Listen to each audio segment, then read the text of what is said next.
Guerrilla crickets. Whoa. Guerrilla crickets. Whoa.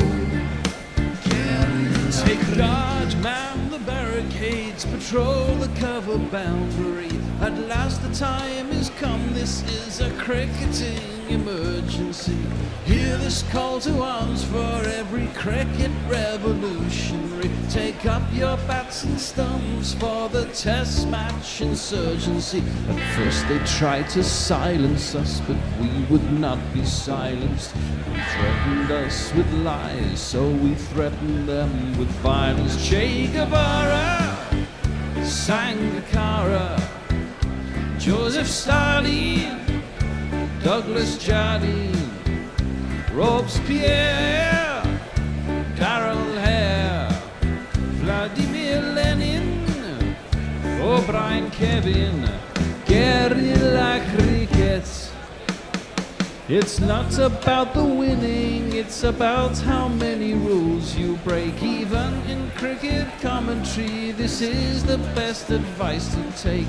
Pick guerrilla cricket, it's the finest choice you'll ever make. There's so much more to cricket than red counters and a slice of cake. At first they tried to sanitize us and clean up our act, but people like it filthy, and we know that for a fact. Fidel Castro, Lenny Pascoe, Carlos the Jackal, Umar Akmal, Mahatma Gandhi, Grant and Andy, Brendan Behan, Austin Ian, guerrilla cricket.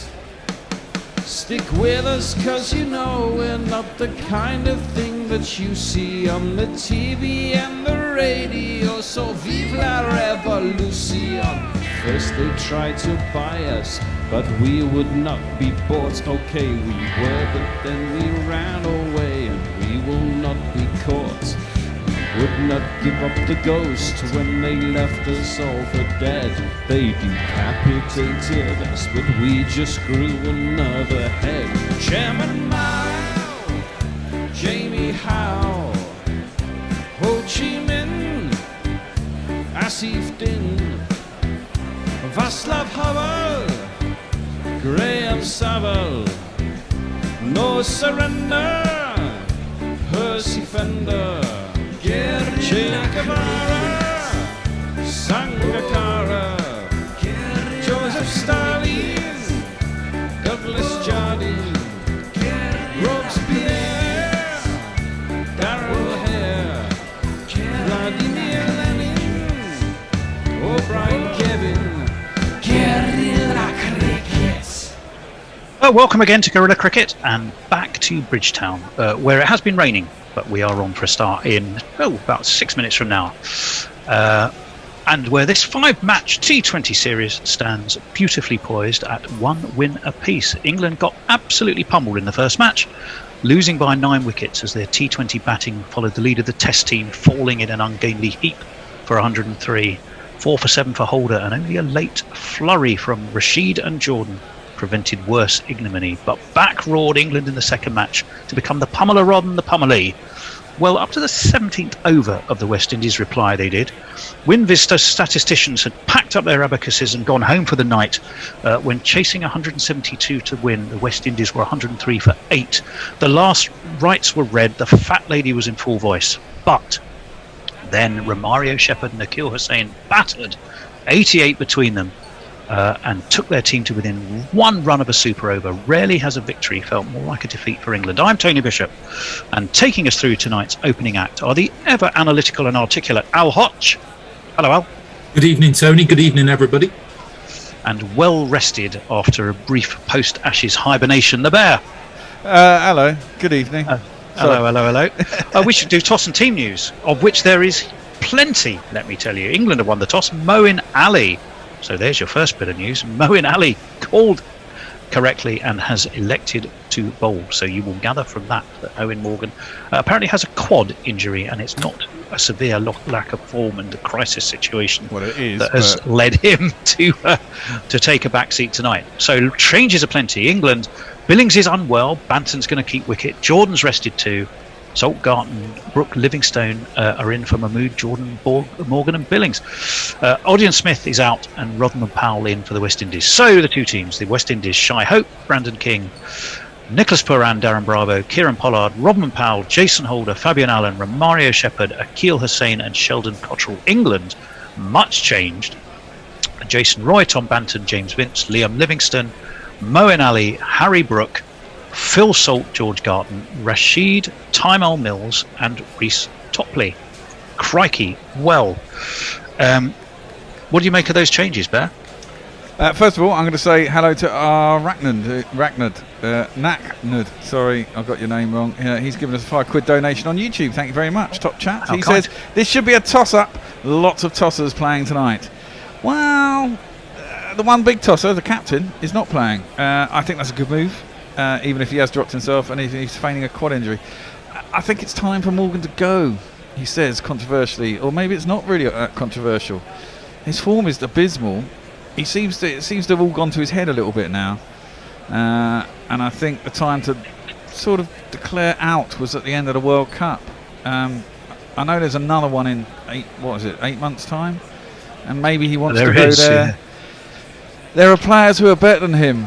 There are I know T20 doesn't really need a captain in that sense. I think there are people who could take it on, and it wouldn't really make that much difference. But having a better player at number 6 instead of Skipper Morgs will probably be the way forward. And him not playing tonight gives someone else a chance, I guess.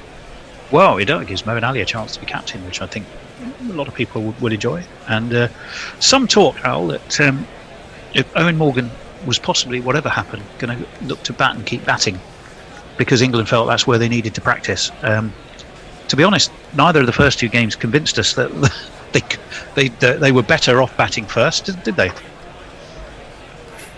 think you've got to be able to try and... I think that there's nothing wrong with what Moeen's done. I think a little bit of rain that's delayed the toss and delayed the start means that winning the toss and batting first is quite an obvious thing to do. Mm-hmm. I think that with regards, for the first 17 overs in the second game, you would turn around and go, what a great performance, but just a bit of a late plundering from the West Indies kind of brought it to being close, so that's not going to happen that often either. I mean, those things happen every once in a while. It could be that we watched the start of something amazing, or what you watched was Shepherd and Hussain turn around and produce their ultimate performances. It's just that they happen to produce them all together and ultimately in a losing cause. So, well, that 59 runs was in the last 3 overs the joint most ever conceded by England and the second highest ever in a T20 in that phase of play. I am that was excited. Quite impressive. I'm quite excited by watching Mills and Topley bowl together. Indeed. Because I think there's partnerships, and I think that T20 is still just as much about partnerships as anything else. So I'm quite excited by that, because Topley was outstanding in the second game. Well, it is Reece Topley who's going to open the bowling, so let's jingle up both batters. And who's facing first ball? Brandon King? He has a jingle like that goes Brandon like King this. To me. Brandon King, never been king before. He scores runs just for fun in the Caribbean. King once tried to kill him, and Amy smashed him off the park. Then Boyd Rankin In comes Topley, it's wide of the off stump and it's smashed away towards extra cover, and they have to run the quickest of quick singles. No, in fact, they didn't. It was a dot ball, so King will have been sent back.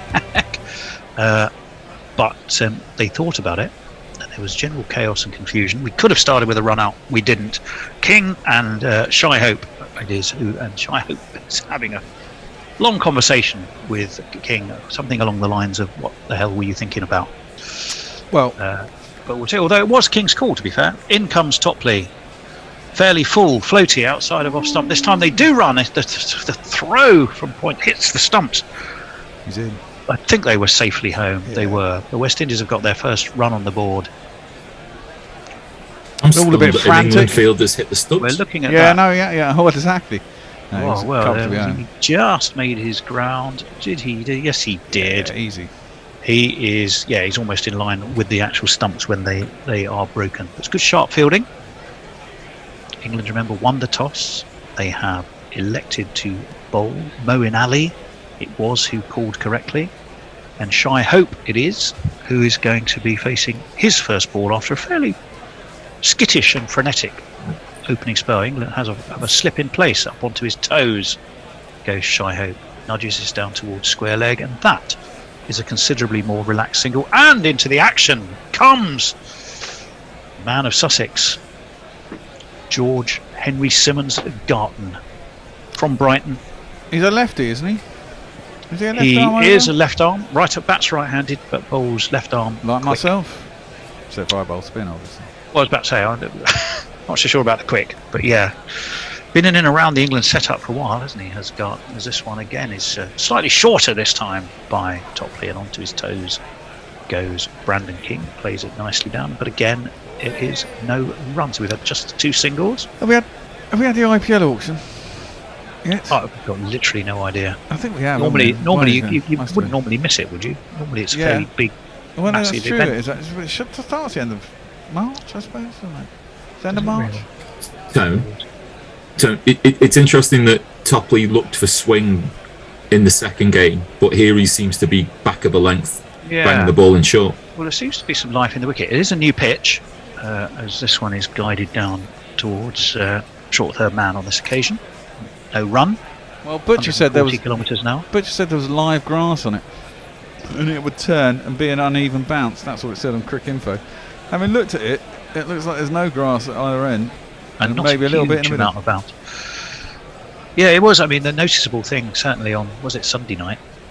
Then Topley was getting a huge amount of swing, and whilst other bowlers were getting dispatched at all points, he was considerably economic, wasn't he? This one is short, driven back past him on the bounce.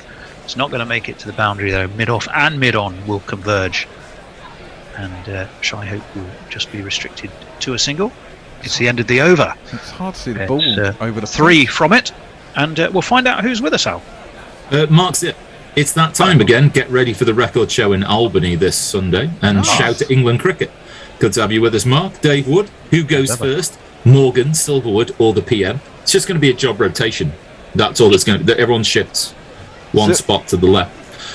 Jake Well, I mean, Grover. Boris Johnson's going to take over the England team. I'm Yes. not quite sure we want to see that, do we? No. Yes. Jay Grover, I have not slept for 2 days due to reasons. I am very hungry. Please throw something at Al's head. Jake, you couldn't hit me anyway. Couldn't it stand if you fell out of a camel, Jay Grover? Come at me.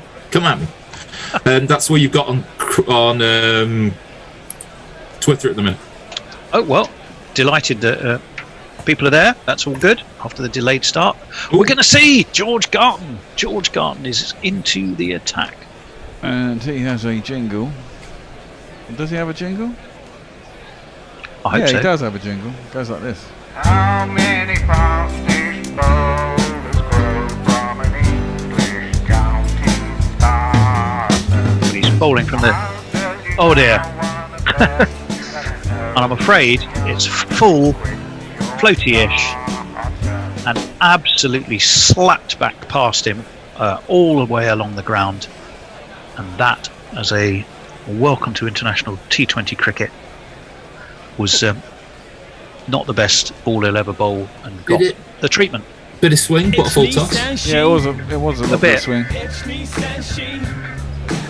Is he quick? Oh no, I didn't see the speed there. Oh, it's a Well, lot. his builder's left arm fast. This one is wide of the off stump. Crashed straight to cover on this occasion, so a dot board. He'll feel better after that. I reckon about 132 on the speed gun, kph. 82, 83 miles an hour, do you reckon? It's not that quick, is Got it? Really? 50 T20s, 55 T20 wickets at 22. Best bowling of 4 for 16. He's been talked about. He's been talked about a lot. I've heard his name mentioned over the years. Bit of Graham Dilley in the action. What do you reckon, boys? What's the next ball? Oh, what's the next ball? Let's have a look. Bit of Graham Dilley, so early 1980s. Graham Dilley had a very sort of straight back, didn't he? Yeah, this one is short. Pooran nearly attempted. Paul takes a chunk of the Brandon King stomach on its way through. Another change, because we have Tom Banton behind the stumps. We do know that Oh my God. Sam Billings is unwell. We do not know the reason. This is Livingston's first game in the series as well, isn't it? Yep. It is Liam Livingston's first game. He's kind of one of these odd things. I've seen him have one fantastic innings, and most of the time he's failed when I've watched him, and he apparently did really well before I started watching him, before he got to England. Are we just ruining players? Is that why you're not stalking anymore? Yeah. Well, in comes the left armour, Garton. Oh, lovely. Back dear steps Brandon King and absolutely crunches him away through extra cover for 4. What a super shot. 1, 2, 3, 4. It's quite nice. Half tracker. Brandon King had come to meet him, and whoosh, away it went. There, beautiful shot. Oh yeah, it was a beautiful shot. It's a pretty length ball though, isn't it, really? I mean, it says in this form of the game, that says hit me. And Yeah, that might be the problem. He's backed away based on what he thought that it was going to be length, and it was length. So 8 off the first 4 for Garton. Full. And he's got bowled an him. edge. He's bowled him, I think. Did he bowl him? Must have done, because I it went thought he over. took It went over the keeper's head. Well, there you go. He has got the wicket, whatever.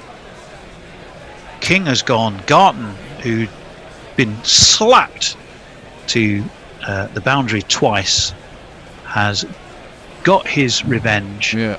No.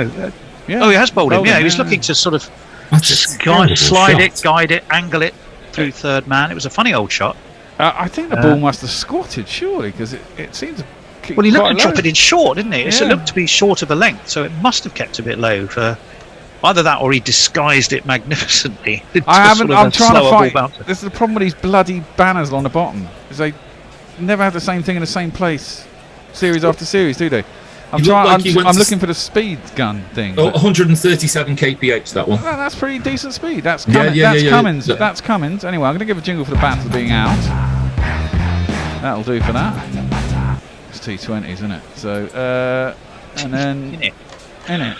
In So who's in next then? Pooran?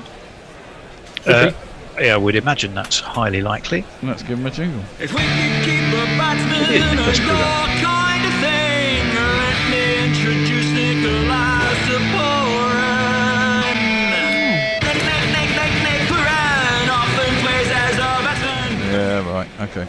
Actually, when you look at that from behind the stumps, that was a pretty lively delivery. But he did step back. Did Brandon King tried to give himself room, and just didn't go.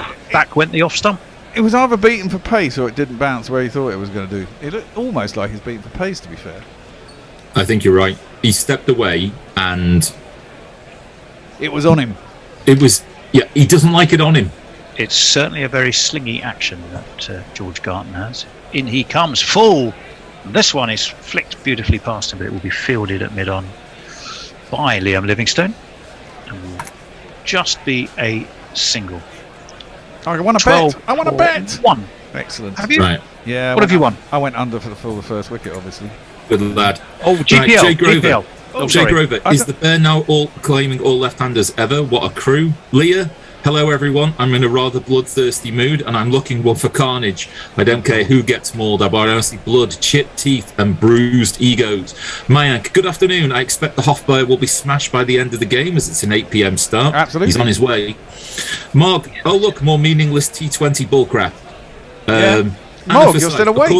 According to Billings' Instagram, he was awake at 3:30 a.m. due to jet lag. Maybe that's why he's out ill. Could be. Yeah, that would make sense. He has travelled no small amount. It's been like Phileas Fogg in the last few days, hasn't he? Well, Paul Wayne's jingle. We're top Topley's going to continue. He's going to be bowling to Pooran, who pulls him. Drops it, though, just short of Adil Rashid, who is, of course, on the 45. Absolutely. And, Where else would he on be? the bounce to him, just a single taken. West Indies move on to 13. 13 for the loss of Brandon King.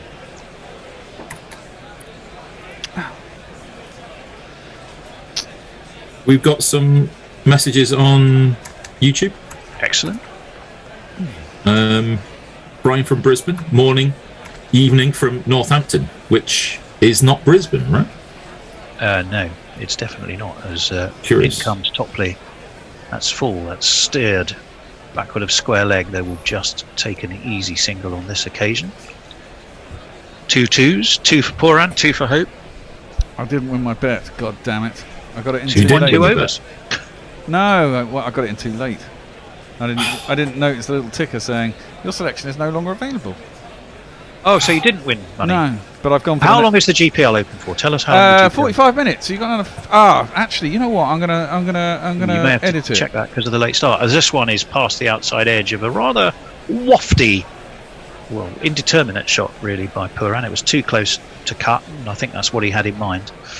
And through to Tom Banton it goes. Could easily have taken the top edge of his bat there. Tidily taken, I will say, by standing wicketkeeper Banton, who's the stand-in for the stand-in. Not that wicket keepers in teams seem to be a problem these days. There's, they're like buses. There's another one always fairly nearby, fairly near in line. What do you reckon, going double left-handed to start to?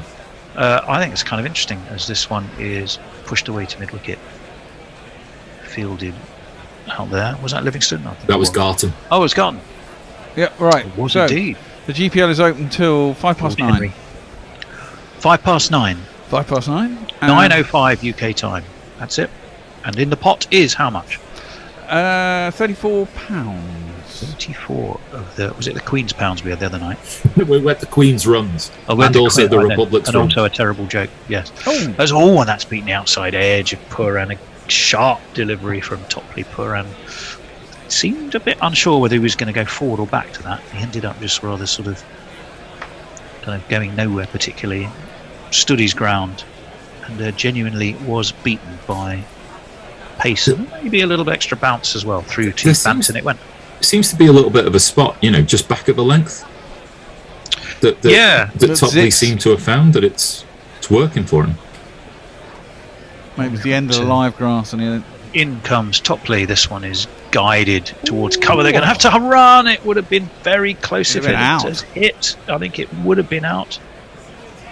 very, very close. That was Garton again got the throw in, and it was, well, to me, if that had been a direct hit, it would have been the second wicket. But it wasn't. It wasn't. It was close, And but it they wasn't. survived. Suter Who says evening on YouTube. Naknud waves at Suter Who, then says it's Billingsgate. Suter Who then says, was he ambushed with cake? No, it'd be Fish from Billingsgate. Yeah, indeed. To which Naknud replies, Ian Blackford was ambushed by cake. Yeah, the irony of being heckled for being fat, says Suter Who. That brings us up to date with YouTube comments. You have so many different ways of being able to get in touch with us. You do. Even Twitch, should you so choose. Garton in. Oh, this is hauled high and mighty, but drops short of the mid-wicket boundary. Also drops and plops and sort of rather plugs. And the wicketkeeper lost it completely in the sun. And away it went, meaning it was just 2. Brian says evening morning for Pooran. from Northampton, actually, on hot. Right. Welcome. Welcome, Brian. I'm drinking the James Bogues Premium today. You'll be pleased to know. Yeah, this is the. We can't wait to share that. All those goodies. Hope you're keeping them in the fridge. Wide of off stump, of a leg stump. Actually, that should be given as a wide. Of course, I Big am. old swing. by Swing and a Pooran. miss from Pooran. It's gone right over the top of the stumps. It's gone over the top. Okay. yeah, He must have it- stepped across enough for it not to be wide. Yeah, no, it was Pooran. Oh, it is. Oh, it's No no ball. ball, No though. ball. Free and a hit. free hit. And a free hit. Oh dear. What is talk about Bertie Bassett's all sorts. We're getting a bit of everything from probably a quite nervous, adrenaline-fueled George Garton. He's got the wicket with a fantastic delivery. He's also bowled some questionable deliveries. He hasn't really got on touch of his line and length. He's gone for 12 so far.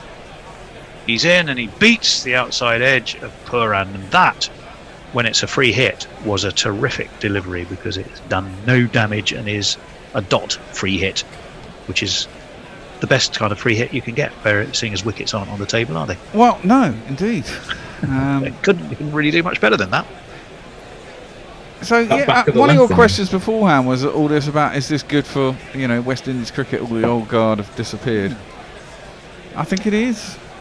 You've got to move on at some point, haven't you? And there's an awful lot of them have gone at one time. So it feels fresh. It feels new.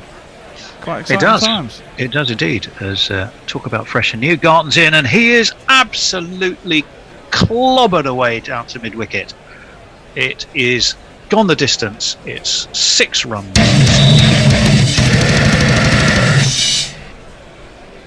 And Good shot. poor old Garton really is having a bit of a mixed bag, isn't he? Well, it's the power play. There's 2 people out. Everyone's going to try and give it some humpty, aren't they? So I mean, they swing and they miss. They swing and they hit.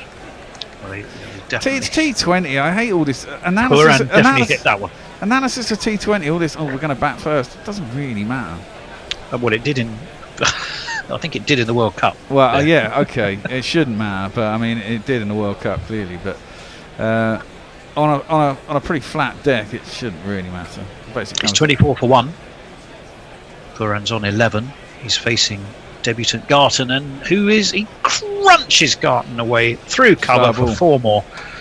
Loose again from Garton. Plenty of wit. Thank you very much, says Nicholas Pooran, and away it went. It was a slow ball.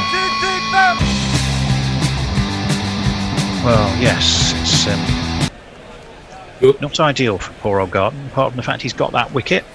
Well, in a strange way, it's not wide enough. It's about a good 9-10 inches inside the blue line. It's a nice full half volley outside off stump. Yeah, and it just goes to show the margin for error is so small. Yeah, it is these days in T20 though. In comes Garton, full lofted again, high. Has it gone far enough? Yeah. Oh, yes, it has. It's 6 more. Oh dear. George Garton, I think this may be his final aim. Well, yeah, but it is the power play, isn't it? Is that 12, 16, the no ball, 17, 18. 19 off it. 18, 19 so far. 19, yes. Not even sure that was that bad a ball, but it was absolutely it was picked up sweetly, away wasn't it? by the left-handed Shy Hope, and he held the pose. You always know if a batsman holds the pose that he certainly didn't think about running, so he knew where it was going. Did Pooran? It went a long way out though. A little gay lest there from Pooran, I think. In comes Garton again. Oh, and this one's a slower ball, quite clever. He's got his tongue hanging out, and sort of a look down the track at Pooran. I think it might be a bit cheeky to say I nearly had you there, because he absolutely didn't. But it was a better ball. It did box. I don't know about that. He beat him all ends up.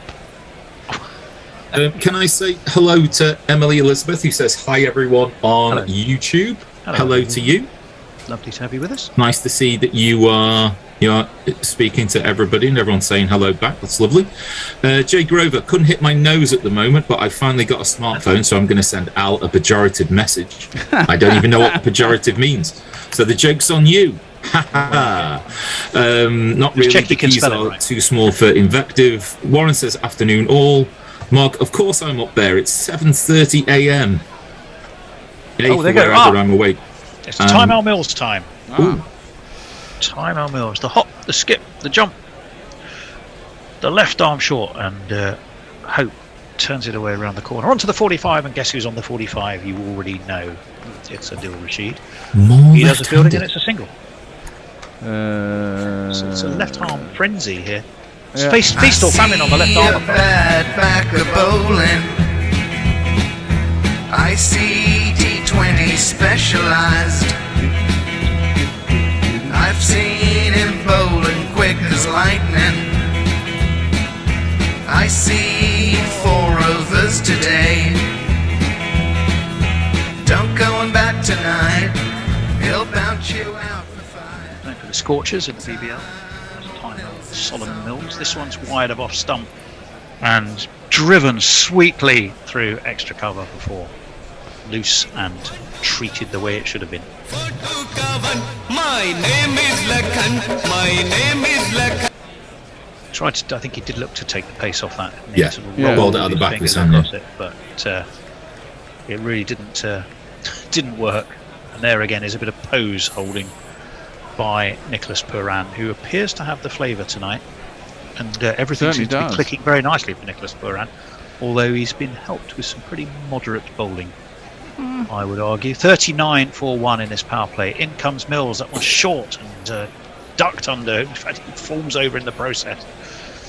And Tom Banton will be quite glad to have actually had one he can field rather than watch go off to the boundary. 140 kph, boys. That is that, and you know, poor old Pooran was in a right that was angle. Down he went like a sack of potatoes. Well targeted. That was quick. He's like, whoa. That was quick. He slipped as he fell and ended up doing the splits and nearly split his difference, poor lad. I got him out of the way, crikey. 39 for 1 as Mills is in short and swung up. away. It's That's gone out. high. Has it gone far enough? Oh. Yes, it's not out. It's halfway into the middle of Bridgetown. That was a fucking top edge, god damn it. That was a genuine top edge. He didn't know much about that at all. Yeah, but if the ball's coming in at 140 kph, you don't have to hit it with the. That's not a top edge, mate. Oh, no, I don't think that's a top edge. I mean, that's almost towards the sea. It was just. Come on, I want to see it from the other side in super slow mo. That's a top edge, man. Poor run. Well, I wouldn't mind top edging the odd 6 like that if I could have done that in my playing days. I mean, I hit a few 6s. Did you? But they tended to more the golf shot style of 6. Yeah, I'm not me sure too. I hooked that many. Well, to be fair, I might have hooked a few. I never But I was liked just the as short likely ball. to smash me What out was glasses your go-to shot, Tim? Back foot cover drive. Yeah. No, that's classy. That is back foot cover drive. It could look classy for very brief periods of time. Don't sell yourself short. Be good to see. 45 for 1. They're going nicely. Run Good to rate see of over 9.6. Mills skips. Time on Mills. His left arm over. He's going to be into Pooran. Down the leg side. Banton dives. Signalled by umpire rifle. Wide. Umpire rifle. Do you know the rifle? Leslie St Auburn rifle. There's wherever you are in the world, you're going to be fairly close to a rifle, I reckon. You reckon? His dad Leslie played for Barbados. His uncle Elvis played for Barbados and Hampshire. Hang on. Uncle Elvis. Uncle Elvis, he played for Barbados and Hampshire. Had to fill Malcolm Marshall's shoes when Marshall was on West Indies duties. There's more. Can you imagine? I'll tell you some more in a moment. It's just crazy. It's onto the back foot. Goes Pooran, pushes it to mid-on. They take a single. Yeah. Uncle George, he was Elvis's twin brother. He played for Barbados and Scotland. Uncle Floyd played for the West Indies and Barbados. Cousin Raymond plays for Guyana, the Barbados Royals, St Kitts and Nevis Patriots and the West Indies. And Nico Rifer is the 21 who's at Surrey. Has come through the Surrey Academy. So there's a lot of rifers around. Sounds. I hate to be horrible to Uncle Elvis, but due to illness, the part of Malcolm Marshall will be played by Elvis Rifle. He's going to be disappointed. He did all right. There's big shoes to fill though, as this one is pushed towards mid-on by Shy Hope. They take a single. And that's the end of us, guys. And it's the end of our spell. It's 48 for 1. West It's the end of you. It's finally not the end of me, I'm afraid. Mixed. And I will see you in a wee while. I'll see you in a bit, mate. Well done for those first 5 overs. Thank you, chaps. Joining us for overs 6 through 10. Good evening to Hattie. Hi. And also good evening to Steve Jones. Hi there, chaps. Hi there, Al. Hi there, Hattie. How are you all? Very Not well. too bad. We're doing okay for a Wednesday, we think. Yeah, it's quite an explosive start, isn't it? What do we think of the first 5 overs? Are we impressed? Pooran seems to be lively. It's kind of been the reverse of the batting from the previous one day, and so not entirely surprised. The West Indies kind of carrying on the momentum a bit. So Right. We're going to have our first non-left arm seam bowling over, and it's going to be Liam Livingston, we presume, and he's on leg stump, pulled away, but only as far as Moeen Ali on square leg. We'll jingle up Mr. Livingston in just a second. It's difficult to know how many hats Moeen Ali's wearing, at least 2, maybe 3. including the captain's hat. Well, indeed. Heavy is the hat of the captain. That is on middle and leg stump. And Yes, that's gone there's a off, and second. it's been caught by Banton. As easy as you like, and Shea Hope, I think, has to go. Yes, he looks rueful, but that's an edge onto pad. I won't look back. Yes. By the time that I do, you'll be gone. Tom Banton looked as gleeful as a school child who'd found that his teacher was off for the day sick, as he took 2 steps to his right-hand side and took an easy catch. Shea Hope gone for 4 off 6 deliveries. Really stood and watched Pooran and maybe felt the need to try and increase the pace himself, and that won't do his place in the West Indies team much good at all. I think he always seems to be the one that's on the verge of being dropped, doesn't he? Shea Hope. Yeah, I mean, he's been moved up and down the order as well, hasn't he, to kind of more than accommodate other players.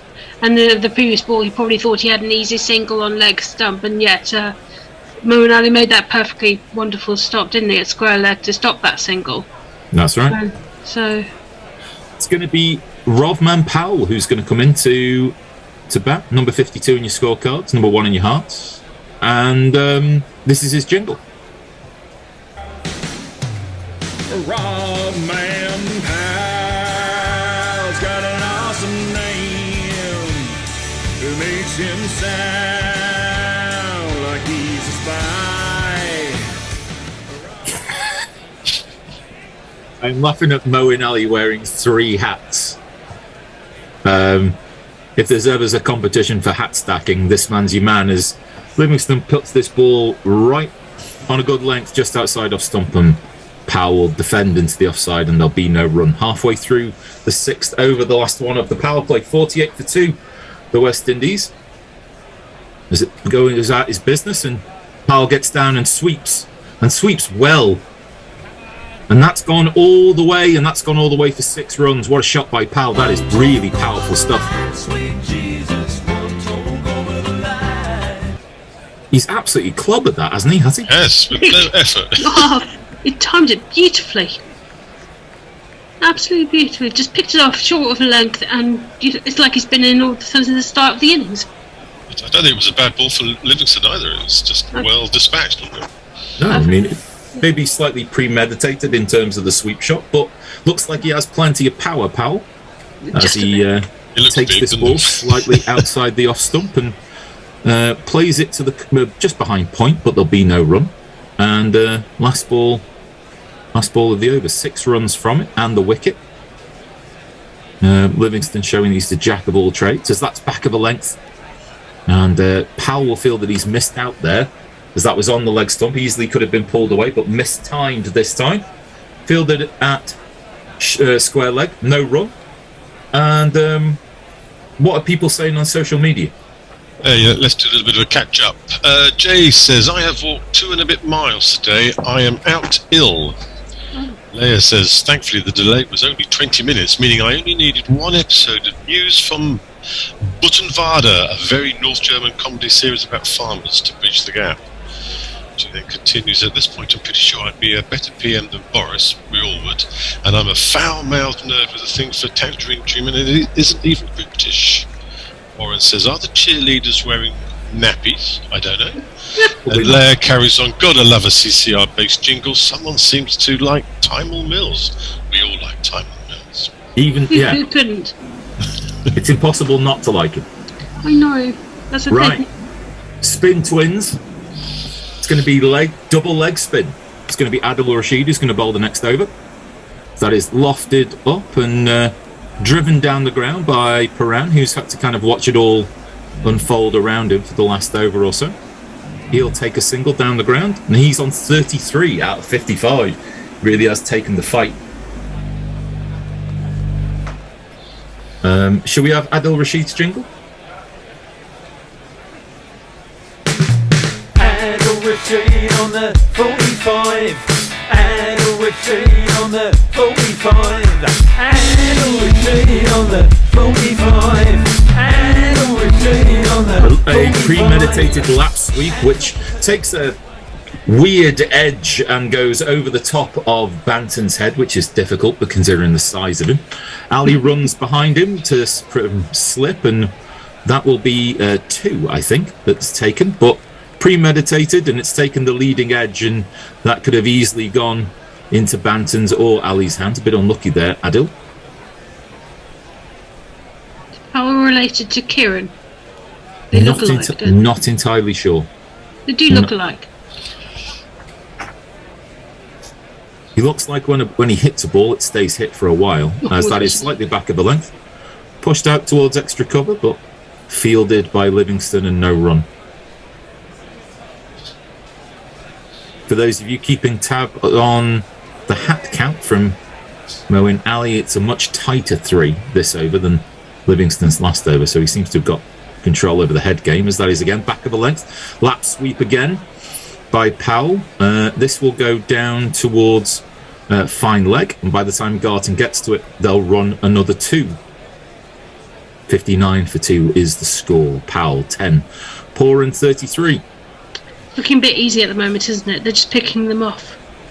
Yeah, it's just a little bit erring on length from Rashid, which is a bit unlike him, but Yeah, a bit too short. not really been punished so far. 5th ball of the over, and he comes in. That one, I think, the googly, which Powell tries to force away off the back foot, but can only find mid-wicket, and there'll be no run. Some messages on YouTube which I'll run through after this ball. I will clear the way for you as soon as possible, Steve. Professionally done, Al. No problem at all. Rashid in, and that is swept away from outside off stump, but that'll just be a single down to long leg. At the end of that over, the 7th, the West Indies are 60 for 2. Stephen. Suter who says hi Emily. Emily says hi Suter. Suter who then says, is it just me or is Mills a bit Benjamin Button? Looks younger every time I see him. Suter who continues, enjoy seeing someone falling over, dropping a cap, only to find he still has 2 on his head. Well, when life gives you lemons. That's it. Nah, Suter, football is more fun. There's a commentary about football and Chelsea games at the moment. So yeah, stay on that one as well. Sounds good. Send us your messages. You've never had more ways of getting in touch with us. Be part of what we talk about. Only fully vaccinated fans allowed entry. Sounds like a reasonable thing to talk about. Livingston's going to continue with his leg spin. Maybe Ali going a little bit. Oh, that's been. There's going up. Appeal by behind from Banton, maybe for a stumping. It was a slightly wider delivery, a full-blooded swing and a miss by Powell, and Banton's whipped the bails off, and there are some celebrations in the England team. Banton is convinced he's got his man, and this will be quite a stumping if it is that. If he's managed to whip the bails off in time, it's well taken. He's certainly, I don't think, anywhere near. Oh, is that an edge? We'll have to look at the ultra edge and the hotspot. It's difficult to tell because of how early it is. But quite a bit of turn for Livingston. No, nothing on the ultra edge. We were right. But I think they might be appealing for a stumping. For the 4th string wicketkeeper, this is a really nice bit of keeping, I think. Certainly is, and it's not out. Well, his foot's not moved an inch. Good work behind the stumps. Very good work. Yes. However, there seems to be certainly a bit of foot behind the line, so I think Powell will live to fight another day. Yeah, that shouldn't keep him. Although too long. the work of the scoreboard, they need to get you to Barbados. That scoreboard is awful. I think they've given up on a bad idea with how bad the scoreboard was. Knocked out is the official answer, and we'll all stay at 60 for 2.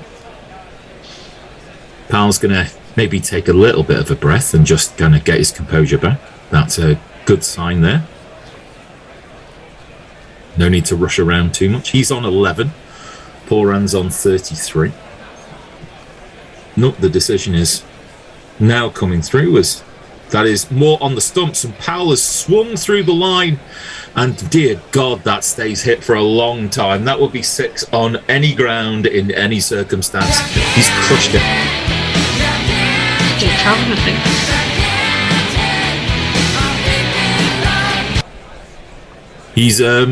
He's picked that up, and he's managed to keep his hands open, full face of the bat through the plane of the ball. Nothing more like a golf shot, Hattie. Yeah, straight down. You'd be happy with that down the fairway for onto the green, wouldn't you? Going up and down in 2. Absolutely. I don't In know. spite of bunkers in between, I knew I'd find it on the green. Yes, exactly. Good old John Betchman. Indeed. Uh, I don't play it, but I follow it, Steve. Well, I play it badly. If it's any I play consolation. very badly. So, Yeah, My brother's a player, my dad. So. best I can do this day is just to play crazy golf. Yeah, that's my limit.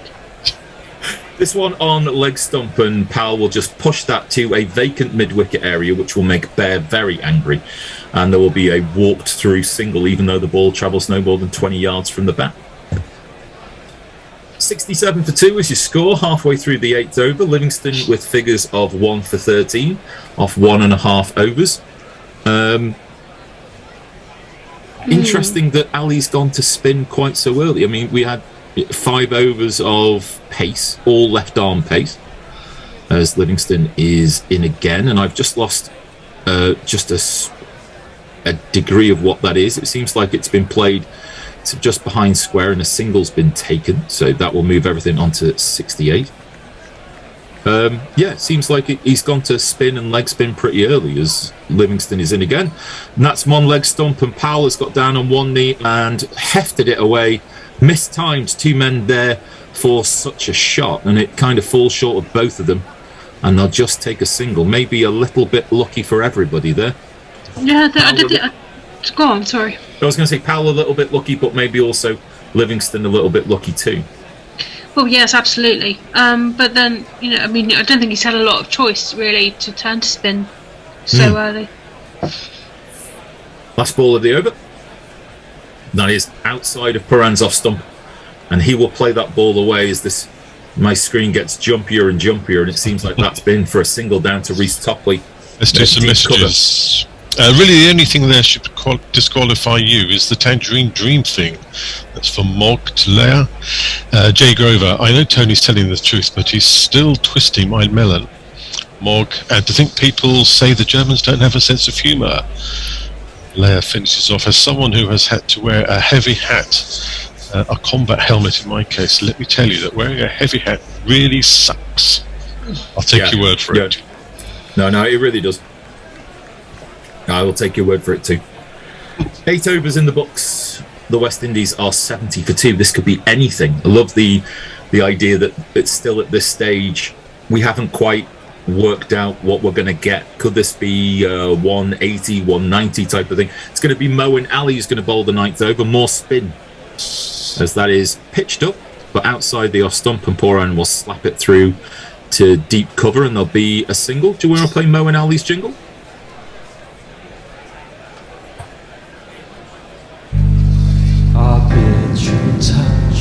Move over, I'm low. I like it too much. Move over, I'm low. You're one hairy dish I love unconditionally. It's Moeen Ali. Captain Ali. Who's got all the hats now that he's not wearing any? That's the thing that troubles me, as he comes in and that ball is down, so it was down the leg side, and it hits Powell on the pad, but there's no chance of a leg by. Banton behind the stumps does his work pretty quickly. Mills looks fairly stern, I think, fielding on the 45. You said you were watching the film. We're going to finish this. Down the track comes Powell, and he has hit that a mile in the air. Has it got the distance? It most certainly has. 6 of your finest runs.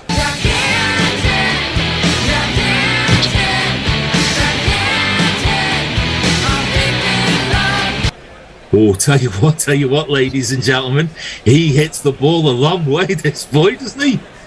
Where's he been? Dear me. Oh, Mash. He gave that everything, didn't he? Mash, you've got a bit of a corker on your hands. This fella's dynamite at number 4. Welcome to the attack, Mo. Yeah. Yeah. Yeah. Who blames the captain now as he fires that one in, but the non-leg stump, and Powell backs away, almost falls over and pulls it, dissects 2 fielders there on the boundary, and Powell's managed to muscle this one away for 4. That went like a tracer bullet, as Bear isn't there to play a jingle. Exactly. 1, 2, 3, 4. Make up your own jingle at this point. Send it in, folks. Ali in again, and then again towards the leg stump, and this time Powell just prods this towards square leg McWicket, and that's well run. The fielders are back on the fence, and they've managed to squeeze a well run from the pair of them. 83 for 2, and I think they've got us at it a little bit here. What do you think? Yeah, they're under control here, aren't they? They seem to be. It's slightly more advanced than this idea of I want to hit a 6 off every ball, if that makes sense. That last 2 was very clever, I thought. Yeah. So, good cricket.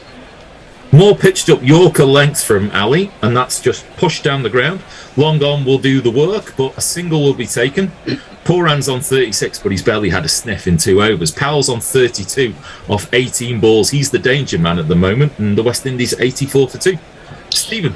Yep, Mog says, Tymon Mills, hey, not liking someone that everybody likes. It sounds like a challenge I'm up for. Jeff Perkins. Surely Tangerine Dreams would place you in the line of the throne due to close relationships with the House of Orange.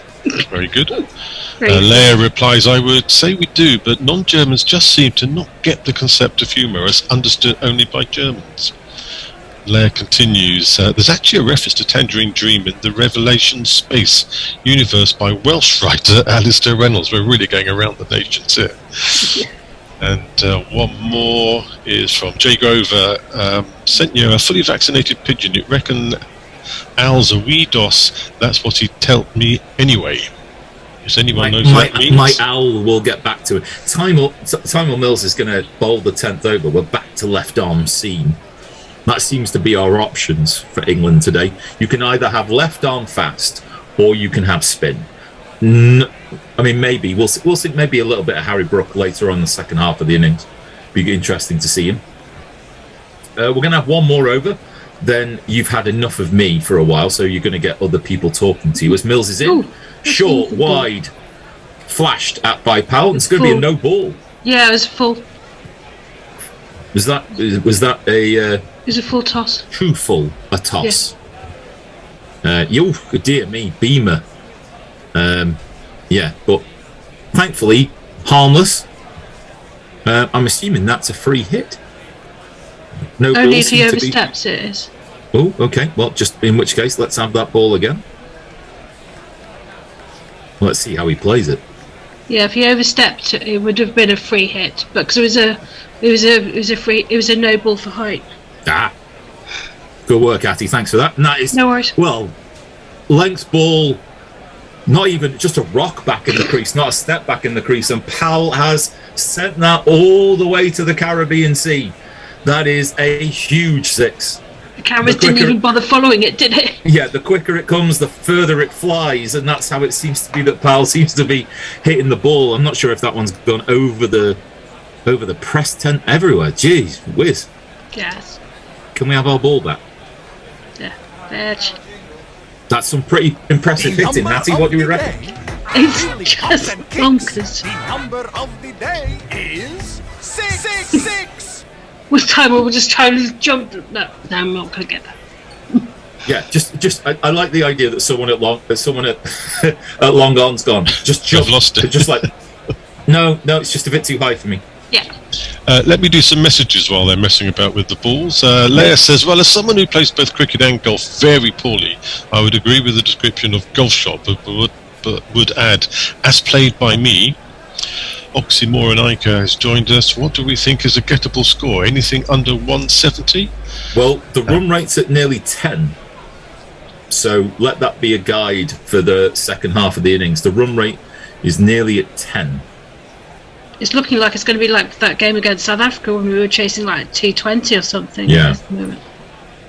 Yeah, there might be a flat pitch. Batting first does create pressure on the team batting second, and you can't underestimate that.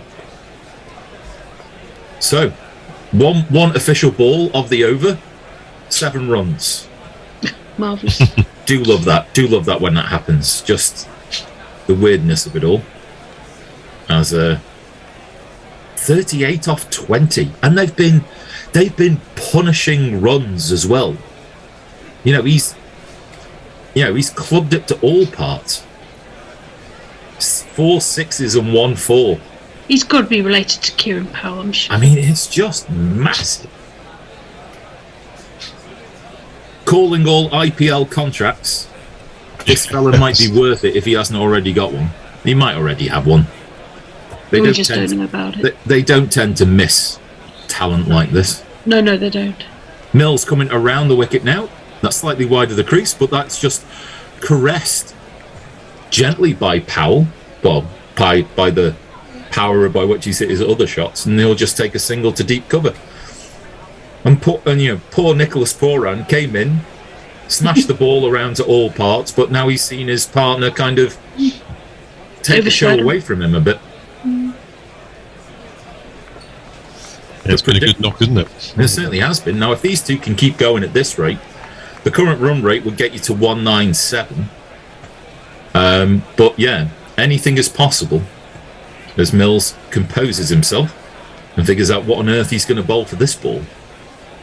Yeah, hop and a skip and a jump and a run in, and that is back of the length, which seems to have been the order of the day so far. Pooran jump and pulls this in front of square, and Livingston will fire the ball in, but not before 2 runs have been taken. Sorry, Salt throws the ball in. Sorry, on his debut.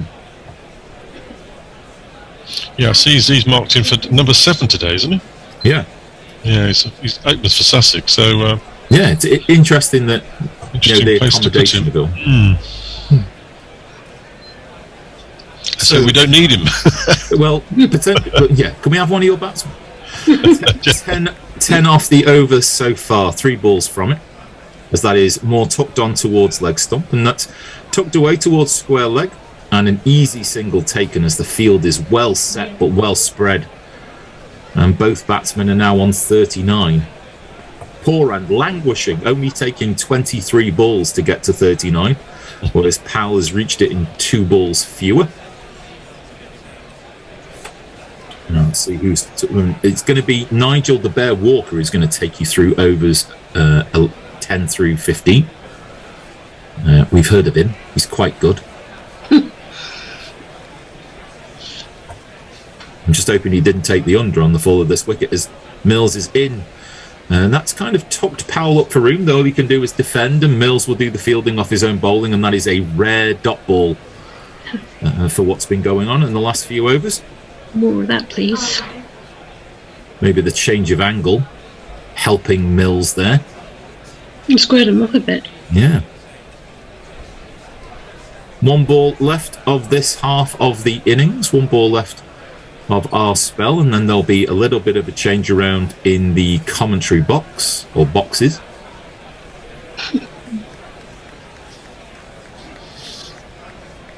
Mills in at full speed. A slower ball just outside off stump. All Powell can do is knock that down to long gone. There'll be a single. He's on 40. The West Indies are on 96. And Bear, this could be anything. Well, yeah, it could be, couldn't it? I mean, think about T20. 5 wickets could fall in the next 3 overs and it'll all be completely different. It doesn't look like it, though, it has to be said. It looks like a pretty flat track, good for batting. And I always think if you decide... I mean, everyone likes to chase, but there comes a point where chasing becomes quite tricky when you need 10 and over right from the off for 20 overs solid. It looks like a pretty daunting task, doesn't it? Doesn't often get chased down. All right, Colin, how are you, mate? I'm not too bad, you? Yeah, I'm good. How's Aberdeen? Is it cold? I wouldn't know. I don't get outside. Ah, fair enough. What do you do all day? Well, very little with my leg in a full brace. So, Oh no. Oh, crikey. well, my left leg is not very movable at the minute. Oh, bless you. That's tough. If you don't mind, we'll just go into Twitter, seeing as just seeing highlights in a minute. Warren Davies, you know cricket is exciting when the pens are on, and he's posted a picture of a woman's behind from the cameraman. Mark Zip, is it just me or does Timmer Mills look like Goldie out of Metalheads, but without the grill? Ooh, yeah, not a bad shout. Not a bad Yeah, I shout. can see that. Over on YouTube, we have Shahid, who's asking if we're going to be covering the Women's Ashes test tonight / tomorrow. No. I No, don't think we will be, but we can't shame. cover everything, and the Ashes is bloody hard, man. And we did 5 days. I just don't want to see her cheese because I have a real short-term memory problem, obviously. Did you have the broken leg when you were on in the Ashes? Or did you have the leg no, split? I had surgery on the 14th of January. Okay, So the cool. a Hobart test, basically. Ah, okay. So I wasn't being stupid. I was thinking... No, it's all right. Yeah, sometimes I forget things. Dodgy... What's it? Knee problem? yeah, it was a knee problem. Oh, nasty, nasty. Well, I hope it goes well. It's going well so far. I've seen the specialist. They're quite happy with it. Cool, good. The weather looks a bit cloudy as well. If it's a test match, so it's going to hoop around, but it's white ball cricket, so it won't. It'll just sort of sit in the slot and come back off the bat, I guess. Who's got the TV on in the background that I can hear? It's my daughter jabbering on Skype to her boyfriend. Ah. Tell her she can be heard on the radio. She ought to move into another room. They were wondering who had the TV on in the background, so I had to explain what was going on. It's me jabbering to my boyfriend, don't worry. But we can all hear you. And now my phone's going. Sorry. That's okay. Now my phone's going. Can you just speak a minute? Yep, nothing sorry about happening at the minute. We're just about to have more play coming, and it's going to be more Adil Rashid coming back on. Indeed. And 96 for 2 out of 10. West Indies. Finally, we get some cricket, and that's a premeditated little dab down the leg side by Rodman Powell. And he will probably get 2. They come back for 3 indeed. Rodman Powell, he played some games. I'm sure I've seen him before. He's played in something. His name's familiar. He's played some T20s or ODIs for West Indies before. I can't say I've seen him, to be honest. No. He's just so familiar, though, isn't he? I'm sure he has. Related, but I couldn't find any relation to Jim Powell. He's a big unit. I'll give him that. He's strong. Kind of in the Andre Russell mould, really, isn't he? Isn't he? Yeah. He does look like Andre Russell too. Just the hair and... Into the pitch by Adil Rashid. Googly sits up, and Pooran can't get anywhere. And there is no run. England having to chop and change. They're using 3 spinners. Presumably they must have. So they've got 6 bowlers anyway, so they can mosey it around. Adil Rashid comes in, 3rd ball of the over, floats that up. I think it was either a straight on or it didn't really come back into Pooran. It could have been an attempted googly. It's played out to Roy at cover, and there's no run.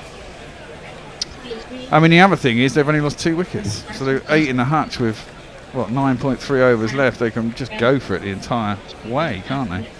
And we've seen how the tail can slam it about. So, smashed, cross-batted back past Adil Rashid. It seems to be like almost backspin cut shot, like you playing table tennis. It seems to sort of go off the face like that, go a little bit slower through the air, but it's still pretty hard. Yeah, it was chopped down on. And Rashid just shoved up his hand, but it went down too long off. Yeah, I think it passed him before he knew it, really. Yeah, absolutely. They either stick or they don't. I mean, Pooran's 40 off 26. Powell 43 off 24. I mean, those are good strike rates. Adil Rashid gets one to turn a little bit and bounce. Comes off the shoulder of Robin Powell's bat and goes down to short third man. No run. One ball left in the 11th. Only 4 runs off the over so far. That's a little victory for Adil Rashid, as long as the last ball doesn't go for 6, I suppose. Which may well happen. And it's down leg side. He just drops it into leg side. There is no mid wicket. Of course, there's no bloody mid wicket. God damn it! And they'll get an easy single as Adil Rashid has chased down his own bowling. But only 5 off the over, and 3 of those coming off the first ball. That's a good comeback from Adil Rashid. Definitely. Cool. Over to you, Cole. Over on YouTube, Steve McVeigh just informing the Women's Ashes are on the ICC website and app, at least outside the UK, but BT are showing it. And Tony Bishop, West Indies heading for 200 plus here. Some loose bowling. England batting pretty deep. Vince down to come in at 7. Should be very interesting. Has the potential, but as we all know with the T20, and mind you, I suppose that one the problem is the one the other day when they came back right at the end, you'd have probably turned off halfway through, and it's only by keeping a hold of some sort of text, obviously, you're going, bloody hell, right at the end. And even then, even though it was quite exciting, they were still destined to lose, I suppose. Quite. Garton is going to come back into the attack. He's had 28 taken off his 2 overs. He did get a wicket. Second over went for 19, I think. Yeah, he's certainly bowled better than his figures suggest, that's for sure. Yeah, it can happen in a T20. It's definitely a batsman's game. And that was round the wicket, Garton. Smashed down to cow corner. Now, it looked like it was going to go for 6 for all the money when I saw it, the shot, but he must have toe-ended it down to Brook. Is that, who's Brook? Or was that just well, I don't think he got there, actually. It was smashed out to cow, and he didn't quite get there. No, he was a bit slow, wasn't he, off the fence? I don't think he picked it out. Yeah, I think you're right there. He did the right thing by trying to go for it, though. Absolutely. Who's Brook? I say with total ignorance. I don't even know who he is. Oh, we were saying he's a Yorkshire guy. I'm sure he's got some sort of Warwickshire background. So a friend of mine has coached him. Okay. But he's Yorkshire. 22-year-old. Another Yorkshire man. I know, this is what I'm complaining about, really. Garton. They're all from fucking Yorkshire. Everyone's from Yorkshire. Garton, well, you know, that slides on nicely to Pooran, who gets underneath it, shovels it over deep square leg with good timing. There's a pissed Englishman in the crowd. There's a surprise. And it goes all the way over the boundary for 6 runs. Can't really bowl length on this pitch. I don't really. No. I think actually as a fast bowler, it's pretty difficult to bowl. To be fair, it seems to be pretty nicely paced and seems to come onto the bat quite nicely. Anything to save England. Last over he had 1 slow ball, and it didn't look like he did any change balls. No, true. And that's what I noticed actually. Mahmood the other night when he bowled that final over, I think it was bloody length. No wonder it all went over the fence, man. I mean, same as Jordan. To be fair, it's difficult. I don't know why they don't try and bowl fuller. I'd rather be fuller than length. And you're asking for trouble bowling short some of the time. That's outside Pooran's off stump, slower ball, and he misses it. Goes through to Banton behind the stumps, and there's no run. It's just a very hard game as a bowler. With a batsman at this level, with got an eye, if they get in and start swinging, it's almost impossible. That one's cut, mistimed by Pooran, back to backward point. He's inside the circle, on the edge of the circle, and is a single. Bringing Robin Powell back on strike. 45 off 27 for Robin Powell. 6 more to get him to a ton. Overs are dropping down and wickets are in the hutch. Wickets do slow things down, but these two would have to be got out together, you'd think. 2 new batsmen in. I mean, You got Big Chiron to come in as well, and he can lump it a long, long, long way. So that's into the pitch, pulled by Powell down to deep back for square leg. Reece Topley, I think, down there. Will be 1 run, 1 more left in the over. 110 for 2. The West Indies Pooran 47. Powell 46. Run rate's 9.3. Wow. And they're looking like they're going to get to around about 200. It's just going to be a stiff ask for England, I would say.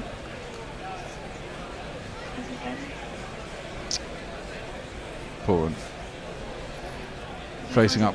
Garton is in. Last ball of the over. It's full. It's driven. Hard. Square. Not greatly timed. There's a man sweeping on the covered boundary. And it'll be a single. These boundaries don't look very big, guys. They look pretty short, I have to say. Yeah, at least they're identical. I hate it when I see a ground with one smaller than the other. Yeah. On Twitter, Warren Davies is calling down a Get It Quietly as well. I think he was referring to me being a bit quiet. I've turned myself up.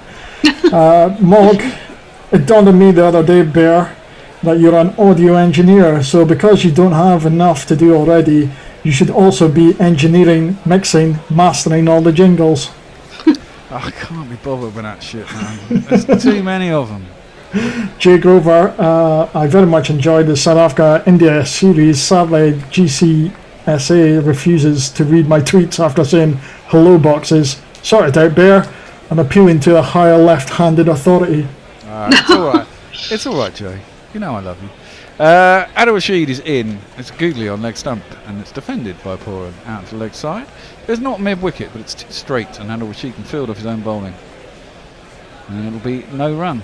He's gone for 11. Yeah, the South Africa-India series was brilliant, actually. The one-dayers have been really good as well. What, the South Africa-India? Yeah. Really, really good. That one slides on to out the front of the hand, I think. Oh, top spinner at worst by Adil Rashid, and skids on through, and is no run. 2 dot balls to start the over. Translate what Jason said. Sorry? I said no. I said 2 dot balls to start the over. That's on leg stump. There's an appeal by Adil Rashid. Forget it, mate. They're going to run through for the leg by. It's attempted sweep. It was another googly, but it pitched outside leg stump, and actually turned appreciably enough. It was almost like an off break by a right-handed bowler to a left-hander. Missed a sweep. Probably would have gone on to hit the stumps, maybe gone over the top, but pitched miles outside leg stump. Attempted sweep. So only one off. Oh, there was an edge on that as well. I thought it was off the pad. Played it around. So it's gone to the batsman. That one's on leg stump and just worked into the leg side. There is no mid-wicket, but there's a man running in for the boundary who will stop the 2. Who's that? That's Garton. That's about the only bowler they seem to be having great difficulty with, West Indies. He's a class act, isn't he? Adil Rashid. All the tricks.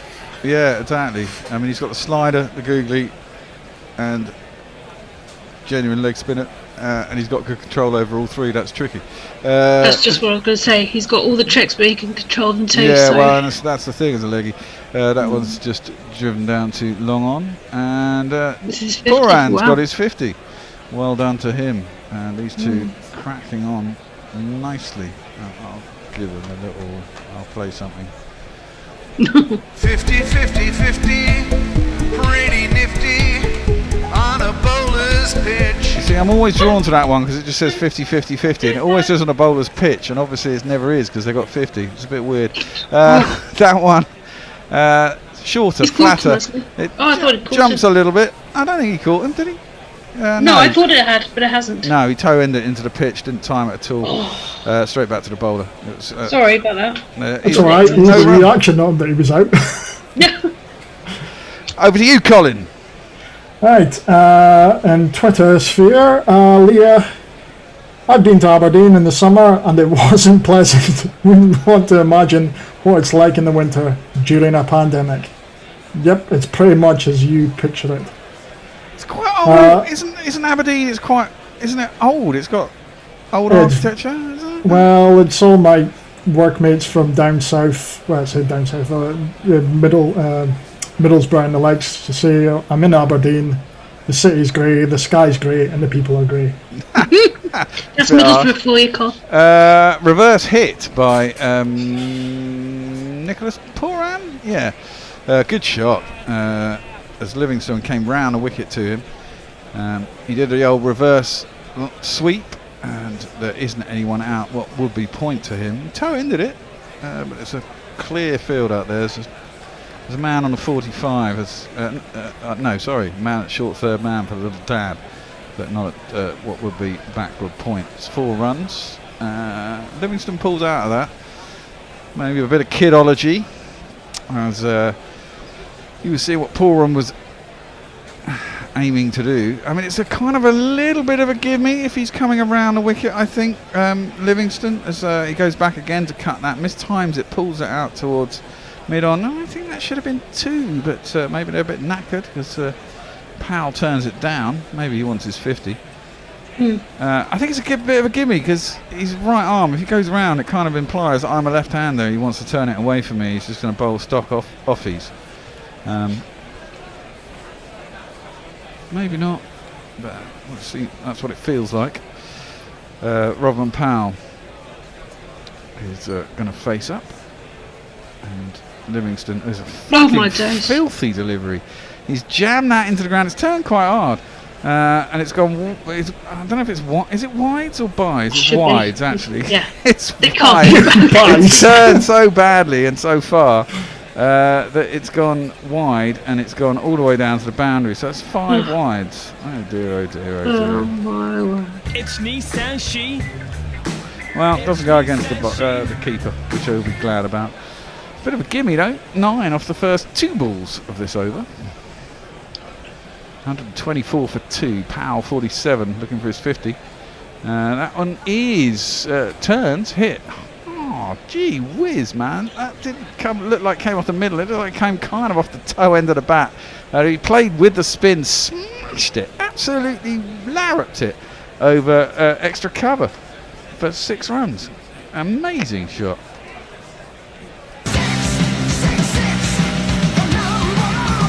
A little bit too short, and as it span, it sat up, and of course that gave it the width as well. And so it's a nice height, just played through it. It's just said it's his third 2020 international in 34 matches, so he has been around for a bit. Yeah. I was going to say, I guess he gets to play in between the tournaments when the big guys decide they're coming back to play, you know. That's the problem with, I guess, I hope we'll have Mash back for the tests, and he's been doing his podcast, and that'll be going up on the website soon, actually, as well. I'm going to put a page up with Annie and his and Jack's podcast. Wow, that's full, and that's been absolutely launched. Powell's back in the mood, and has whacked that straight back over the bowler's head for 6 runs.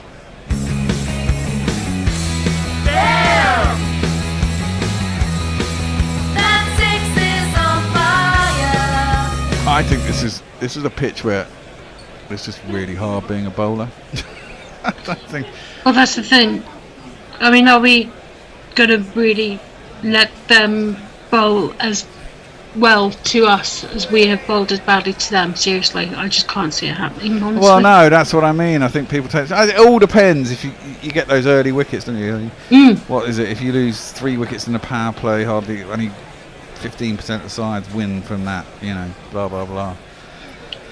We just done too many, like 6 and out, haven't we, or 4 and out, like we did in the first game, and then we got a start in the last game, and then suddenly it happened again. It's just like, what's the mentality? Well, you know, this is it. T20 is the mentality is every game you just got to try and launch, and hope that one or two people get it.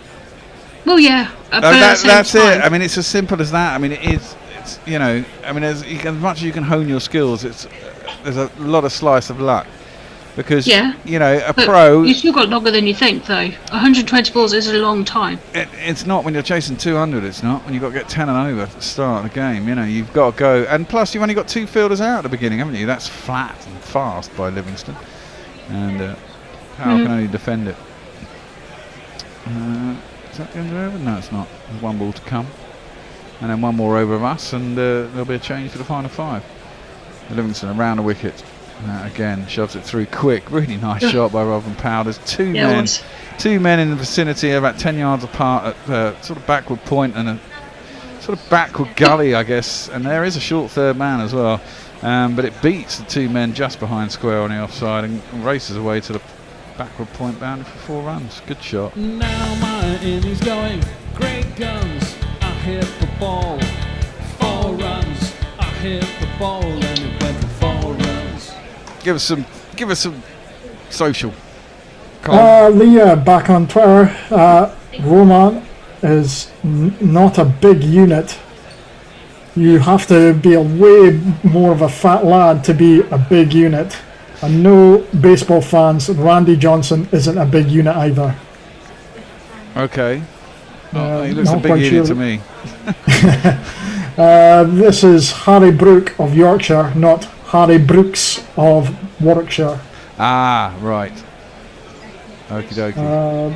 Jay Grover, bit harsh. It's a big country. Legend has it there's a tiny enclave near Kettlewell consisting of Yorkshire non-pricks. Alas, it is too late for me. Yeah, it's Yorkshire. Mo and Addy toddling around in the outfield. I've watched an awful lot of T20, and that includes the IPL, Hattie, and I find it kind of have a love-hate relationship with it because I think it's kind of formulaic, and every once in a while you have an absolutely fantastic game and it's over quickly, and there are positives, but there are also big negatives with it. I just think for a game of skill there's almost too much chance in this one in T20. Definitely. That's driven by Pooran to wide, long off. Good bit of fielding. Who's that down there? Phil Salt. Good bit of fielding. And, Who is it? Phil Salt. Oh my goodness, I didn't recognise him at all. Probably the beard. I mean, it's hit No, hard. he's just completely different to how I thought he looked. I think you might be thinking of Phil Brown. Was it Phil Brown? I can't remember. No, the opener who played for Middlesex, he's gone somewhere. He just looks complete opposite to how I thought he looked. Well, Reece Topley's back into the attack. I hadn't even noticed that and didn't give you that. That was that first ball. He's bowling to Powell. 6 overs left, 8 wickets in hand. It's a big score approaching. Topley into the wicket, pulled hard by Powell, and again, good slide around by, can't see who that is. It's Jason Roy out at deep mid wicket, but they get back for 2. And they move on to 143 for 2. Paul on 56, Powell 65. And Topley, he's only gone for 9 in his 2.2 overs. Still 6 overs left, including this one though. Oh, there. Now, my word, I mean, look at that. That's outrageous. It's basically a full toss on the pads, outside leg of Powell. Looks like he's beaten for pace, but he kind of chops the bat down and manages to get underneath it and just kind of puts it. With a flick of the wrist, puts that over deep square leg all the way into the crowd. That's phenomenal. What they can do these days, it's ridiculous. I didn't actually understand how he got it there. Yeah, he just kind of chopped the bat down on it. Big bats these days, it's another 6. Oh, I say, chap, give me any lip.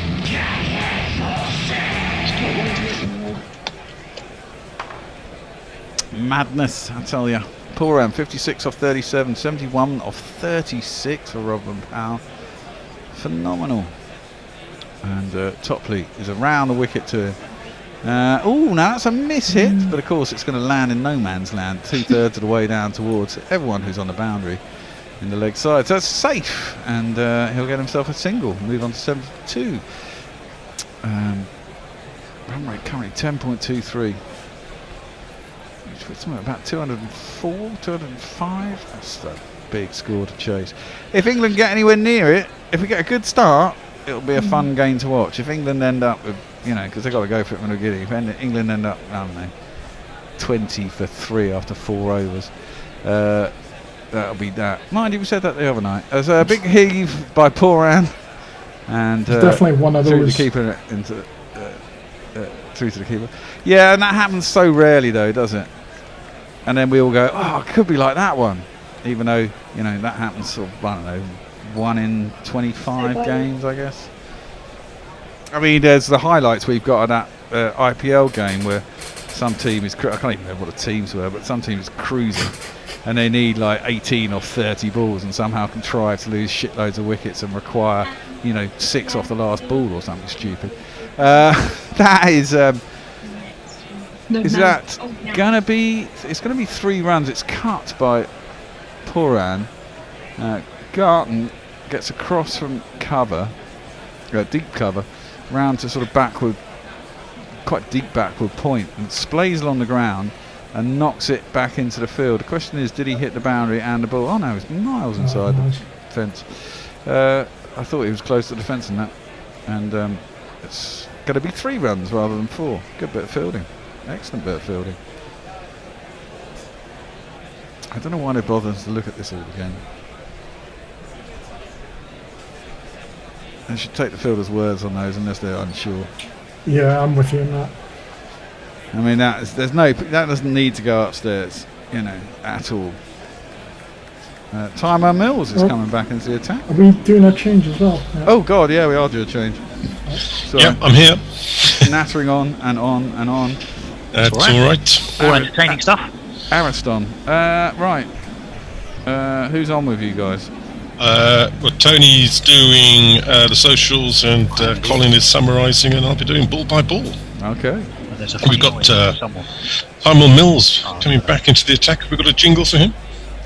No, I'll play jingles. I only do jingles once in a T20, otherwise we just end up playing them all the bloody time. Can't be bothered. Okay, boss.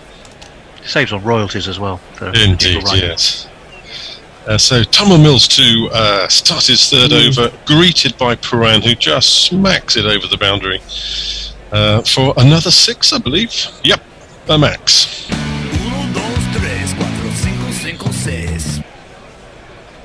And this run rate has been creeping up and up and up, isn't it, over the last 3 or 4 overs? These boys are taking it away, I think. Yeah, and it's not been low at any points either, because I think it started more or less since the first over, about 9 and over. I don't think it's been below 9 actually at any point in this batting display. So Mills so far 2.1 overs, 0 for 32. He's certainly taken a fair degree of the punishment today. Pooran's just passed his highest ever T20 score as well, which was 64 before he leathered that away. So that's both of them. The highest scores. Yeah. Timon Mill, left arm over. Pacey boy, this is cut away beautifully behind. Square on the offside for another boundary. 4 runs. He's not there. Oh, he's gone. Yep. 4. I'll do the so, slightly back of the leg has been most of England's balls, but bowling today. But that one from Timon Mills was just picked up with great ease by Pooran. And no chance for the diving fielder, English fielder there. Back with a point to spare. It wasn't Rashid on the 45, was it? Well, he's now on 2 hats, which is the main topic of the whole match. I don't care what else is going on, I'm on hat watch. Owing to Hats Alley. Pooran has moved on to 69 off the 41 balls he's faced. Mills in again. This is pulled quite comfortably by Pooran to sort of a deep mid-wicket area. The midfielder jogs in, restricts them to a single. Yeah, we've gone down to the fielding of let's just cover as maximum boundaries as we can. Best economy rates in overs 16 to 20 in T20I since January 21. Of the 12 full members, England is the worst at 10.31. Surprised at that. They relied on their batting. They relied on their deep batting and ability just to, whatever score the opposition post, will be able to have a go at it. But I don't think it's certainly definitely not a strength for England. Commentators usually go on quite much about England's death bowling. So as a result of that single, that's brought Powell on strike. Mills has gone to left arm round. This one's outside off stump. Powell sort of flays at it, doesn't get anything on it, goes through to the wicket keeper. It's one of those very, very rare things, a dot ball.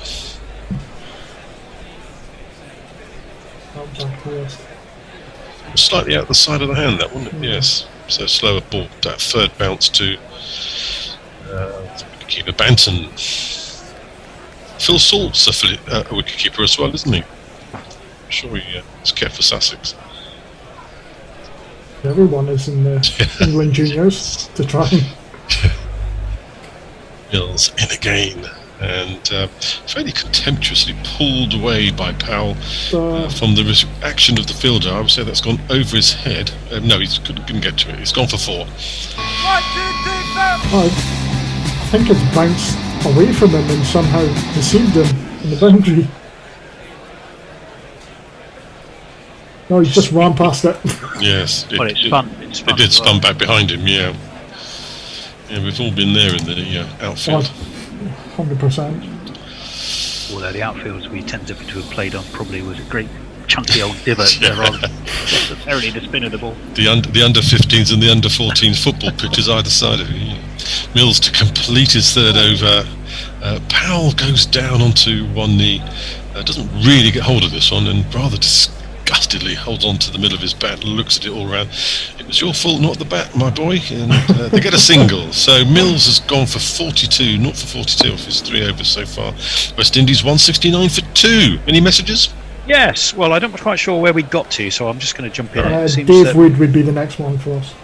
Dave Wood, how long ago was that? It's now 19 minutes ago. Oh, 20 minutes ago. This is why the Bear should be bowling coach. It's impossible being a bowler in this format. Yes, it is. Jeff and Mog seem upset. Did someone say there's too many jingles? Yeah.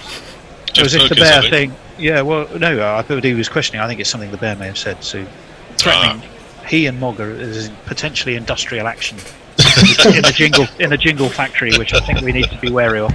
But the Bear, of course, has created the problem and fucked off by the looks of it. Who else do we have? Oh, quite a few. Let me see. Jay Grover. Oh, I better wait for Adil Rashid. And Jay Grover will be next. So right, hang on to the edge of your seats. Rashid into complete his 4 over spell, and Powell has greeted him with a big swish of the bat. Again, he's not quite got hold of that. It ended up square leggish, and they thought about 2, but Garden had got to it pretty quickly and keeps them to just the single. Someone just said, how can we see these 3 Bowsers and no real cricket? Charming. Well, how delightful. And we're delighted you're with us too, Armin. Or Laganega, whatever your name is, but welcome. We look forward to your funding of our... Rashid, and he's actually caught this one. Beautiful catch by Livingston, right out on the boundary. Stays just inside the sponges. And that is the end of Pooran for 70 off 43 balls. Oh, we haven't got a jingle machine, so we're not going to get out, but I'll do it. Judge catch. It was a very well judged catch by Livingston. It's quite high up, actually. It took about shoulder height. It would have been 6 had he not been there, but fortunately he intercepted it. A very, very good knock, strike rate of nearly 163 from Pooran. He went at that rate from the outset. It's a very English style innings in a way. Yeah. You could argue the way the West Indies have tackled this. Go early, go hard, keep going. Yeah. And they've knocked England out their stride. I mean, it's difficult to tell in a way because you've got a very different looking bowling attack, but they've been very effectively knocked out their stride by some terrific aggressive batting.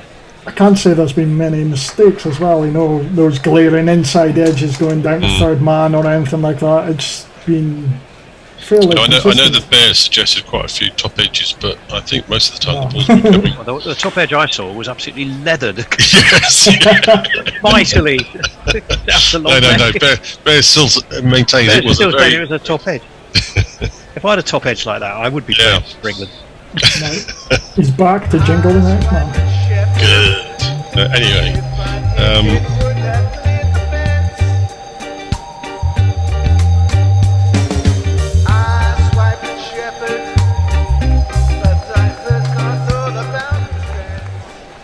so it's Romario Shepherd in to face his first ball, wearing number 16, I believe. And he's got this way just in front of square on the leg side, and they've managed to take 2 despite a good throw from Jason Roy, but 2 more to the total. Was a very good catch as we watch another replay. Rashid in again at 45 angle that he runs in on, and Shepherd has got into the act pretty quickly and dispatched this for another maximum.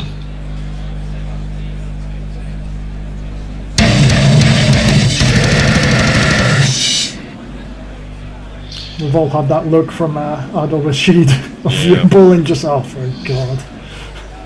Yeah, I like the way he, got his eye in over a few balls.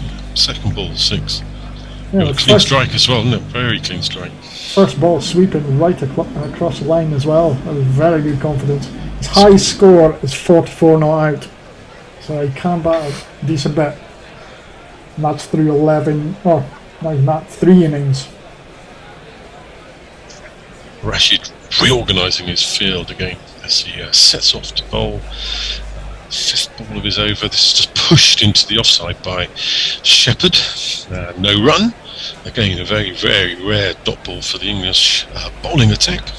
They got 44 off 28 the other night with Akil Hussain. That was that absolute blitzathon. Rashid again the sweep from Shepherd. Square leg, and the fielder, which I think is Jason Roy, has managed to cut it off, sprawling on the ground, but restricts them to just the 2 runs. And at the end of Rashid's 4 overs, 1 for 25, West Indies 180 for 3 off 17. Right, yes, let me see. Jay Grover, it says, Aberdeen is lovely. Aberdeen is lovely. I fell asleep in St Mary of the Assumption once. I'm assuming that's a church, not a lady of his acquaintance in Aberdeen. And they were very nice about it. Didn't assume at all. Also, I'm in an odd world, but who the fuck's Jeffrey? I don't know. Jeffrey who in this instance? Jeff Perkins says, once you've been interviewed by messages, you just go on the chat show and celebrity circuits, don't you? Yes, you probably do. Sijarmiser has sent us a list of big units, but you have to go onto Reddit to do it. So if anyone can do that and ping us a few of the names that have made it, I'd be interested to know. Warren says, Powell just French cricketed Topley into the stand. Apologies for the racial insensitivity, but couldn't remember the Vatican slice-like alternative. Whichever you can.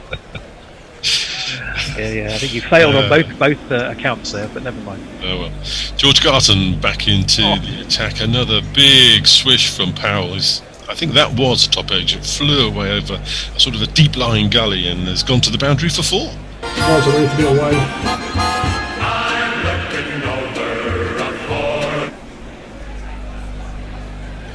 Yeah, he didn't know too much about that, the batsman, but still, it's a 4 in the scorebook. That's all he'll care about.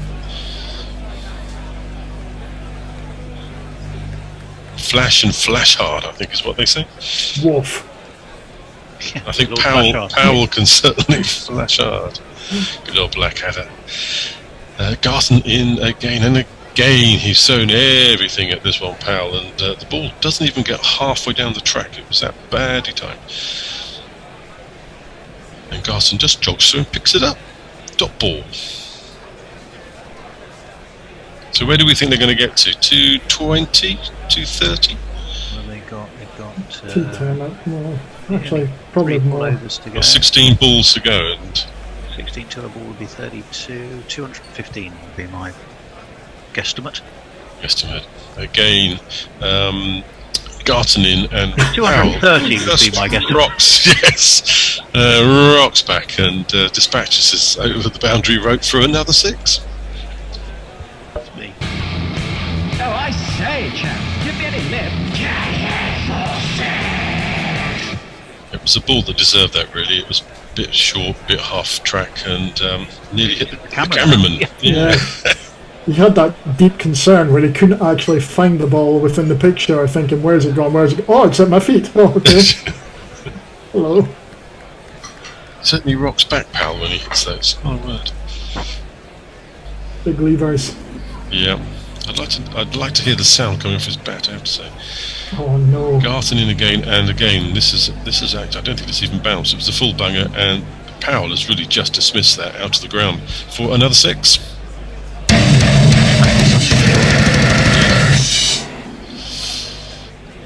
He's just gone over the 50 for his 3.4 overs at the moment. So Yeah, that one definitely got what I deserved.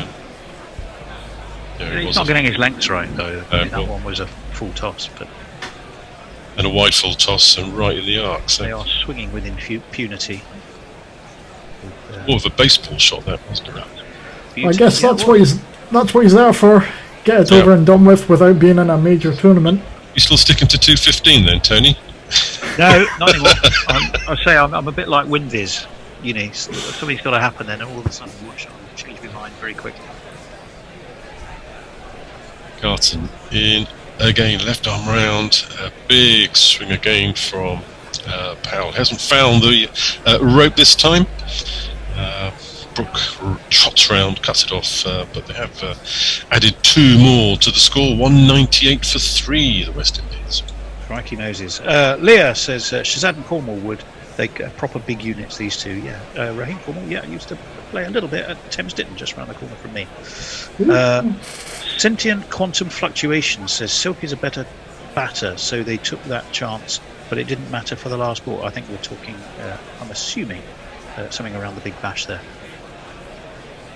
Garton in again back of the length, and Powell just sort of rocks onto the back foot, pulls it square, not very hard, just jabs it down, and England fielder fields it.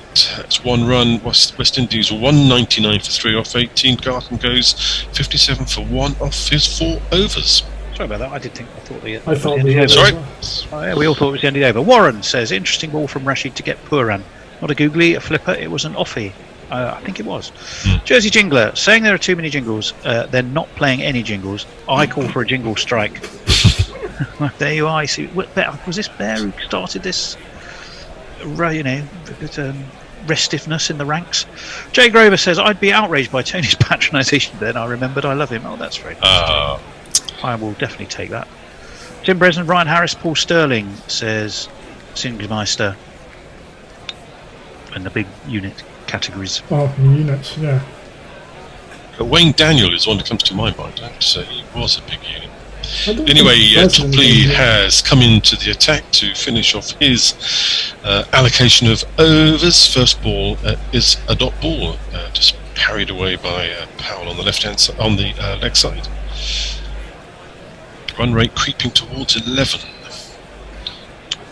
Yeah, it's going to be an interesting test of the depth of England's batting and response, isn't it? Okay, Topley in. This one's really reared up on Powell, and he just managed to get the bat in it. Ends up just down by his feet. Starts waving his arms.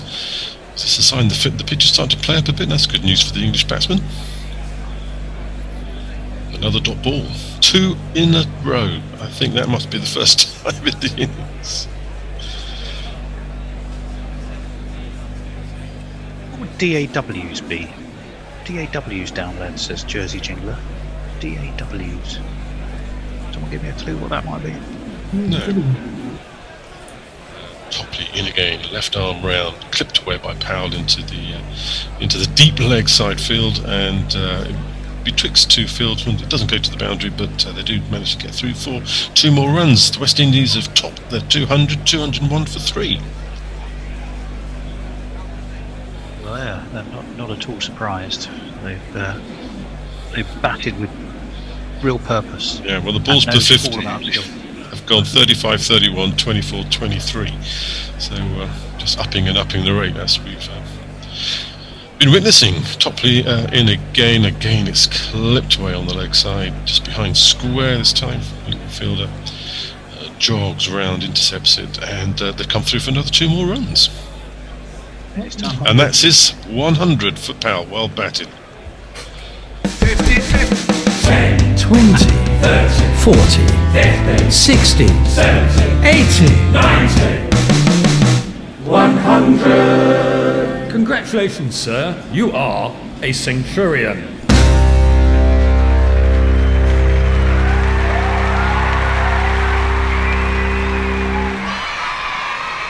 Superb effort. 101 of 51 balls faced. 16 dot balls, 4 fours, 9 sixes. Therein is the story of the innings, really. You must have watched Glenn Maxwell the other day in the Big Bash. That's my biggest faux pas of a player who I did not rate at the very beginning. Oh, that's... Again looks like a full toss, and again has just been hit back over the bowler's head and out of the ground for another 6.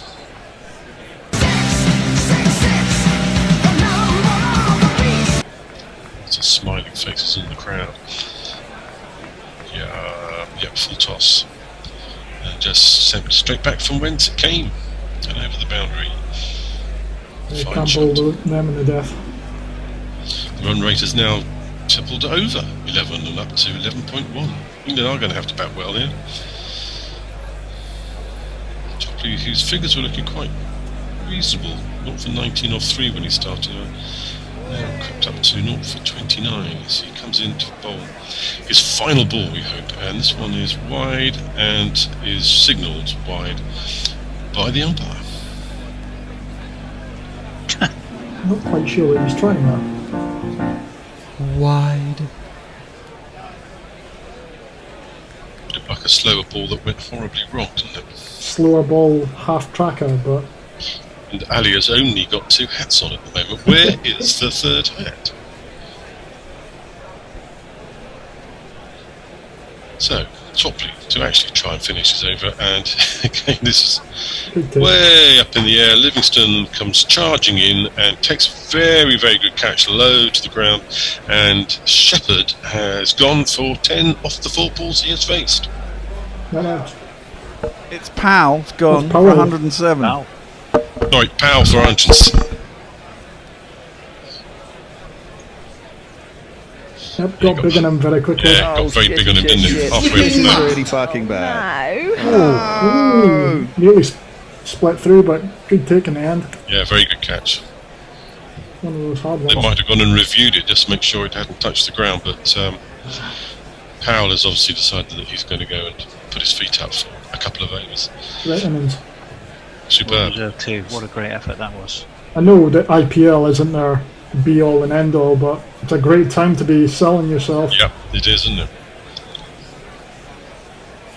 Very nice, juicy contract coming his way. Just not from the West Indian board. Actually, just He's taken 2 very good catches. From Sabina Park to Eden Gardens, I know I've got to see him play, cause he might turn out the best. Oh, I'm a dedicated fan of Fabian Allen. So that is our new batsman, Fabian Allen, to face the first ball of the last over of the innings. Mills will be bowling it. Left arm round to the right-handed Allen. This one's gone way up in the air, and Banton has taken a very, very simple catch out of the first ball.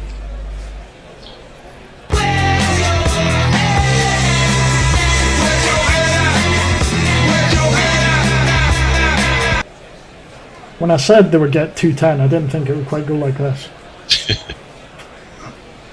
maybe my 230 was a bit. Oh no! Yeah, well, don't we know. done.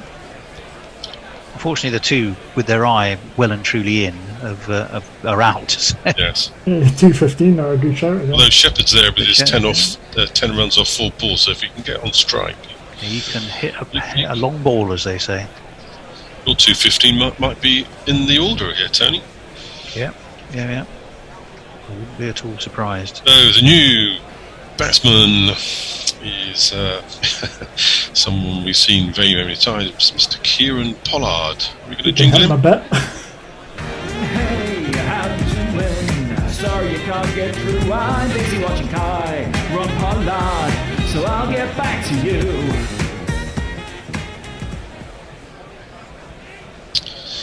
Yeah, he can damage things if he gets going, can't he? So.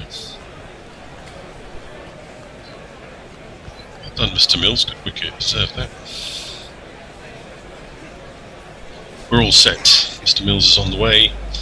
Past the umpire, left arm round again, and Pollard decides to keep his eye in and has a big swish into the leg side. It's just a single. He's off the mark with with a 1. Scores moved on to 211 for 5. DAW is a digital audio workstation. There you are. Oh, right. Oh, okay.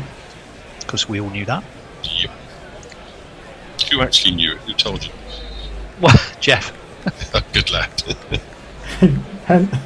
Hendo's claiming he knows it. Oh, I had a bit, so.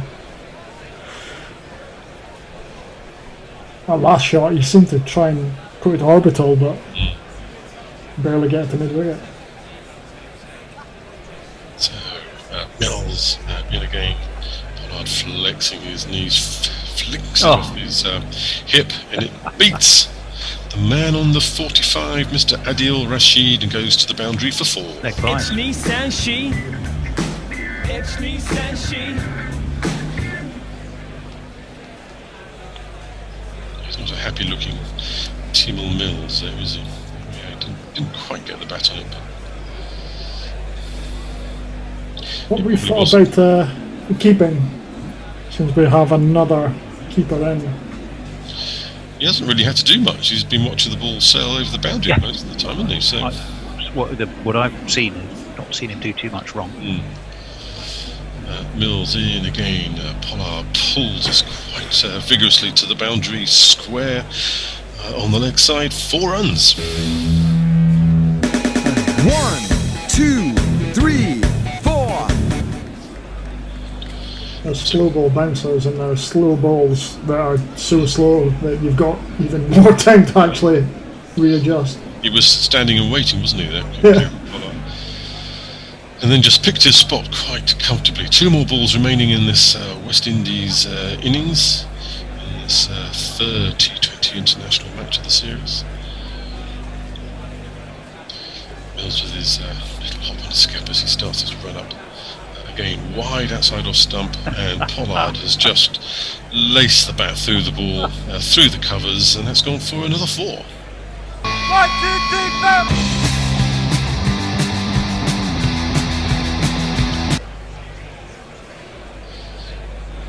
Beautifully lofted over extra cover, wasn't it? Yeah, what these guys certainly don't need is width, and that's what they seem to be giving him quite often. Yeah, they haven't really hit their marks today, the bowling, is it? So, and Mills' figures have just gone through the 50 as well. 1 for 51. 1 more ball remaining, we hope.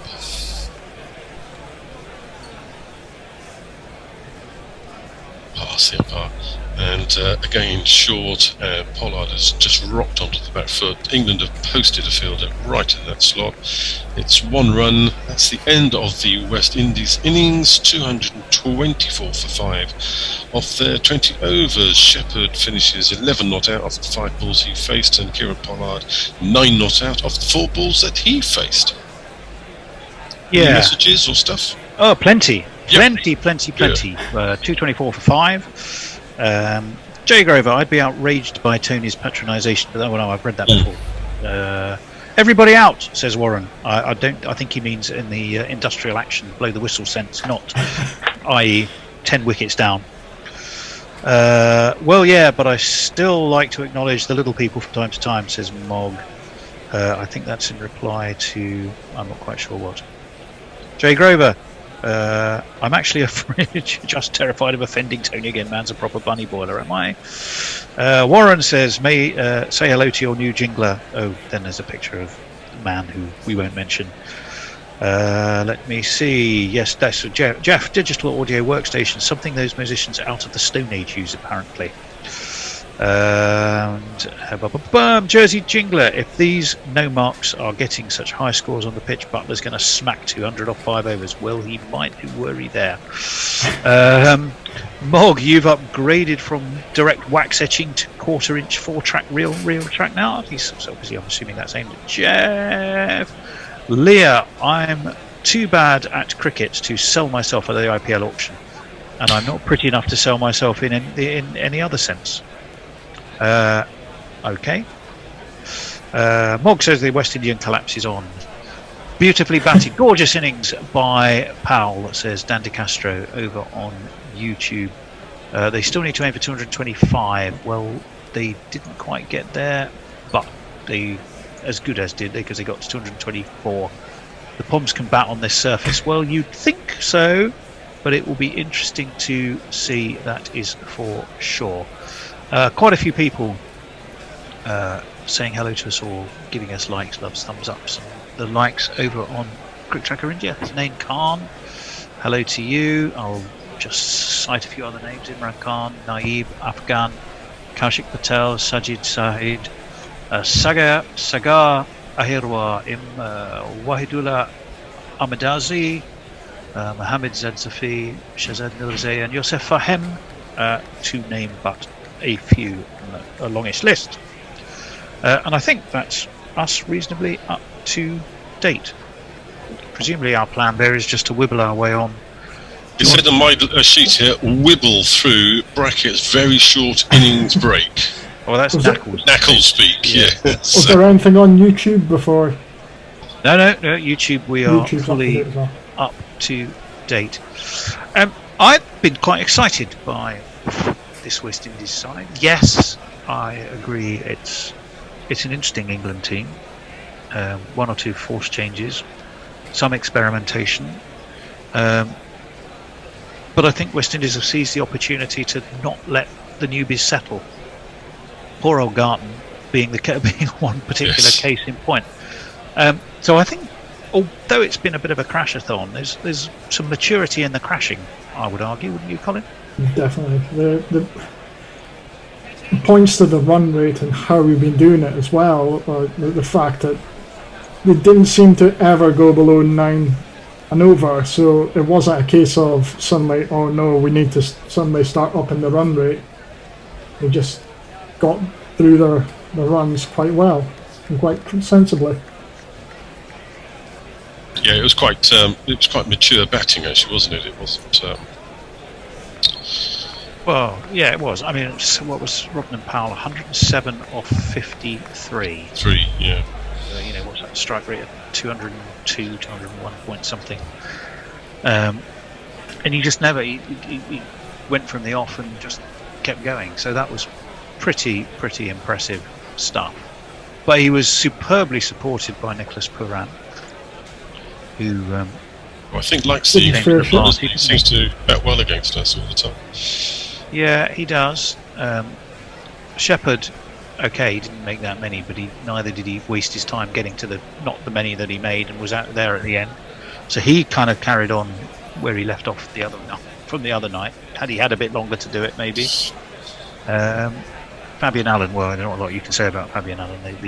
When you're down to the very arse end of the innings, that can happen, can't it? A first baller. Yeah.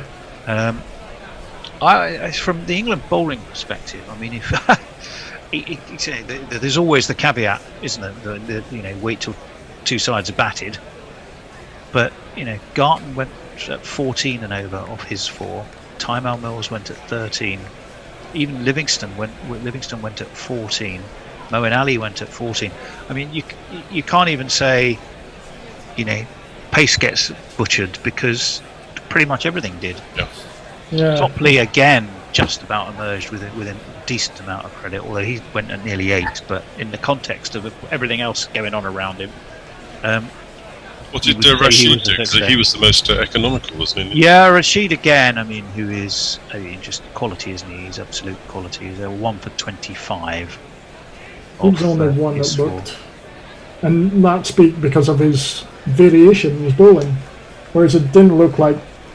Well, I guess Tymal Mills does have a variation in his bowling and was doing quite well up until his last over, and that's when the wheels just came off for his spell. But up until then, he bowled well. So it looks like if you can keep your variation in your bowling, keep them guessing, and that's probably the biggest thing that Garton didn't do. He just seemed to bowl line and length metronomically quick, but metronomically, and it just ended up being carted quite easily and picked up easily. Yeah, I mean, he took some heat, no pun intended, he was playing for the Strikers, Adelaide Strikers, wasn't he? Who I saw just missed out this morning off the very last ball, didn't they? In Sydney. That was quite some finish. Oh, it was quite some finish. Contentiously as well. Yeah, it was. But he went. I'm just looking at his last few games in the Big Bash. Against the Heat, he was none for 48, 2 for 41 against the Sixers, 1 for 30 against the Strikers, none for 47 against the Thunder. I mean, there's not a huge number in the wickets column and a fair amount in the runs against column. So nothing he did in the Big Bash led you to think he's going to suddenly, put the cork in the West India genie's bottle. And indeed he didn't. I must say, you're saying West Indies has looked fruitful for them, especially with this batting performance and the people who are missing. Don't forget their under 19s scored over 300 today as well. So who against? Fair enough, it's Papua New Guinea, but you still got to get those runs. Yeah, it's going to make it's interesting how the West Indies' short form cricket, by and large, has remained incredibly competitive, at the expense of their Test cricket, and I know there is a heap of reasons for that. Sides not touring, lack of games compared to the ridiculously huge amount that England play. But effect. You did sense in the World Cup that there was a genuine changing of the guard, wasn't there? Really, and arguably one or two of that guard, Bravo, Gale, who am I thinking of? At least one more. Never mind. Andre Russell, who of course struggled, was clearly barely fit. A good note from Annie Chave on the Garton story. Garton figure is the third most expensive bowling figure by a debutant in men's T20 international. Third worst, I would think. Yeah. Well, it's time for me to duck out and leave you, Steve, and Colin. But I think Al is joining us to do the ball by ball. It is me. See you, TB. Thanks, Tony. I mean, whilst we're just waiting for Jason Roy and Tom Banton to get started, I have very rarely seen a cricket ball hit with greater violence and greater splendour than I saw in that innings. Yes, too short, too wide, maybe devoid of control. Maybe we wanted to see a bit more control from Moeen Ali, but everything seemed to find the middle of the bat. He seems he's fabulous in it. But a game is 2 innings long, and if they scored 224, so can we. Or so can England. Sorry, let's try and sound less jingoistic, and jingles will abound. There's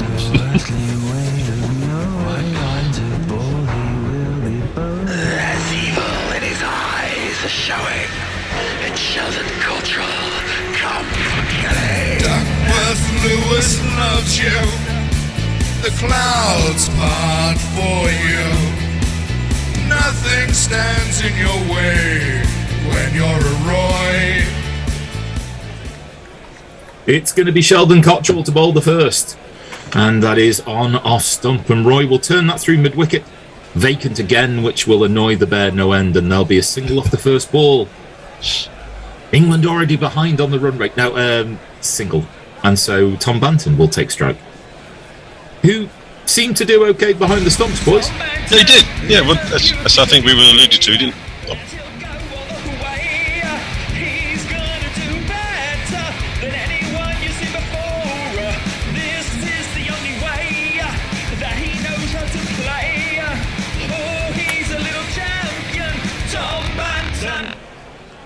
You said there were going to be no jingles. Anyway, so yeah, Banton did okay behind the stumps. Yeah, he didn't do anything bad. So well, the two catches he took were nice floaty little ones, weren't they? So there certainly were. Cottrell in, and again just slightly rocked back in the crease. Banton, but again plays the same ball to the same part of the field, vacant mid-wicket. Fielder on the boundary sponge, comes in 20-30 yards, and 2 singles off the first 2 balls. Yeah, they're already behind the run rate. Well spotted. Yeah, it'll be interesting to see about the effect.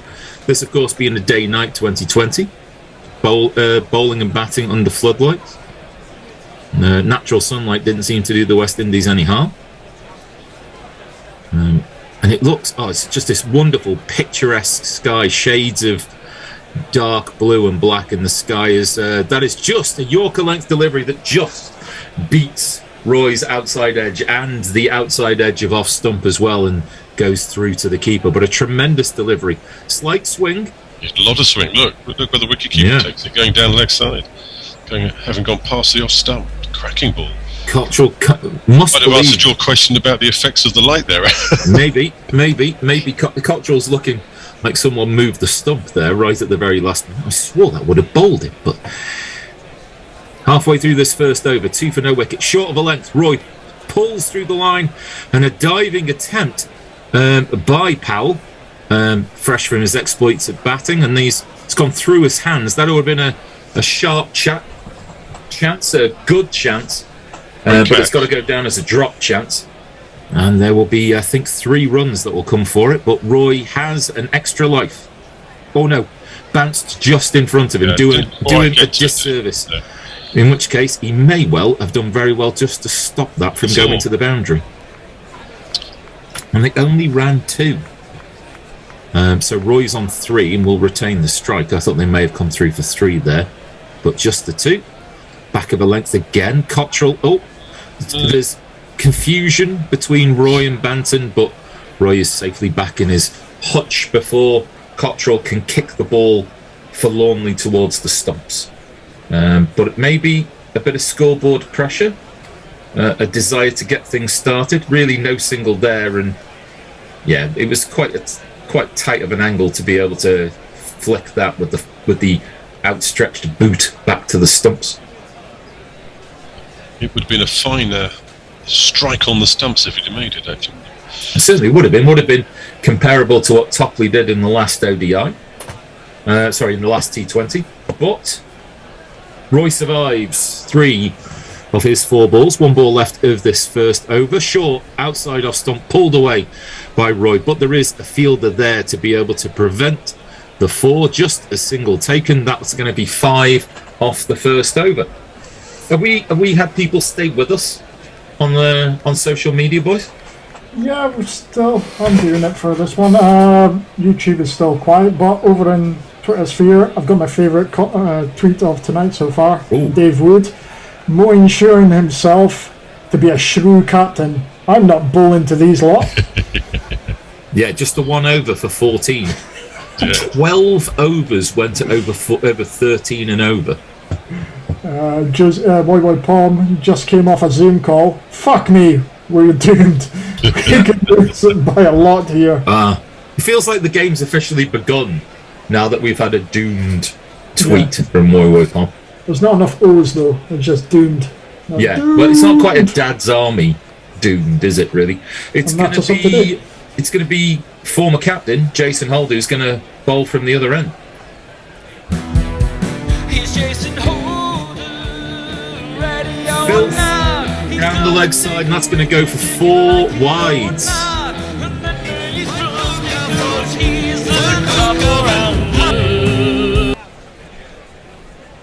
4 wides. Bit of cross jingle contamination. I think Shea Hope's got to do better behind the stumps there, boys. I don't know. That was wide. Yeah, if you're going to get half a hand to it, get your whole hand to it. So it was a good push around the post. Certainly was. Goalkeeping unit would have loved that one. Yeah. Holder will try again. Back of a length. Roy will squeeze that ball behind square on the leg side. They think about 2, but they'll stick with just 1. And shades of Shaka Hislop in the behind the stumps. Is that your team, Trinidad and Tobago, Colin, or Newcastle? No. I just.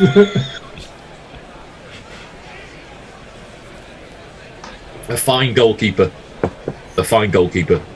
in the early days of the Premier League. Yeah, Shaka wasn't too bad. Certainly didn't do himself any wrongs. Yeah. Right. Tom Banton surveys the scene around him as Jason Holder desperately tries to get someone to move from where they are. but he'll run in for the second ball of his over. Maybe a little bit of shape out of the hand, but placed really onto Banton's leg stump, and he was able to turn that to deep square leg for a single. 12 for no wicket, England. Trying to get the balance right between getting the scoreboard going, but obviously not trying to throw early wickets away. Always a difficult balancing act going second. They don't seem to have done very much, and yet they've already got to 12 off 8 balls. So Roy's not timing it at all yet, is he? I think that 5 wides kind of helped. Well, it certainly did. You think? It's always good to have extras be your top scorer for a while. As Holder in again wide of the crease, and that is a slower ball which seems to have absolutely flummoxed Jason Roy. He thinks about playing a shot, then thinks about blocking it, and it goes in between the gate and over the top of the stumps and right out of the back of the hand. Yeah. Bounces twice before it reaches the keeper. A very strange delivery. He just missed a straight one, didn't he? It's like as if he forgot how to bat there for a second. Didn't know what to do. Anyway, wonder if he lost sight of it. He didn't seem to have any idea where the ball was. Blame this. Oh, and it's another slower ball from Holder, and he's done him again. He's swung too early at the ball, and he's no footwork whatsoever, and that's 2 dot balls. And England can rare afford those chasing such a prestigious total. Seeing Jason Roy being like this, when he's not hitting it quite well at the beginning, getting quite angry with himself. Yeah. Highest successful run chase in history here is 155 by the West Indies against England, 2014. That doesn't bode well, does it? Full toss, which Roy scrambles away through mid-wicket. Might have been better trying to play that ball through the offside. And he'll take a single. Indication again that maybe he's trying to hit the ball too hard, or maybe trying to hit it to areas where the bowler isn't allowing him to get to. When just with 1 ball left, Holder's kind of recovered quite nicely with the 4 wides to begin the over. He's only allowed 8 runs off the 5 legal balls so far, so good comeback. Another slower ball, and Banton is hit through the line, and that's gone over the bowler's head, and I think that's going to be 6 runs. Cheers. Well hit by Top-back. The end of that over, England are 19 for no wicket. Well, they're keeping the rate ticking along, aren't they? Certainly are. Over on Twitter, we only have one thing so far, and it's from John Offord, saying, "Good evening from Madrid, tuning in." Good evening, John. Yeah, good evening from Gorilla. What's the weather like in Madrid? It's comfortably warm. Just comfy. I went for a weekend away in Madrid. Absolutely loved it. Yeah, one of the best places I've ever been to. It's been amazing. Plaza Mayor, what a place. I've driven around Madrid's M25. I think we and about 4 cars were about all that were on it. Contrast to ours. First ball, length ball, Roy swings through the line, and that is 6 high and handsome runs, and Roy joins the party, and England are on 25.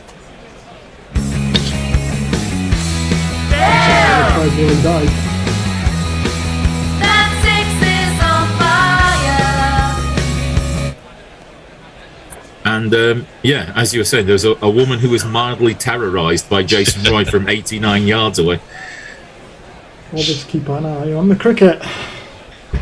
I think she was trying to find her seat. Well, don't know. They always say don't move behind the bowler's arm when he's coming into bowl. I didn't think it was for those reasons. There is a reason they tell you to do that. Yeah. She's discovered it. Anyway, that was a nice shot. Anyway, I like that. It's a typical Jason Roy shot, there, wasn't it? Yeah, slightly more in keeping with the way that we might want Roy to bat through this innings. And again, slightly like a length ball, but this time again taking some of the pace off. And Roy's unable to cut the ball behind square. It's fielded at point, and there'll be no run. Well, the pitch doesn't look dynamic and demonish, does it?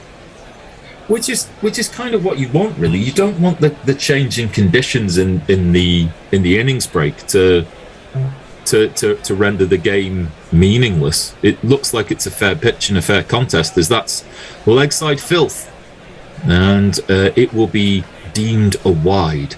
T20 should definitely be about the players not evolving pitches.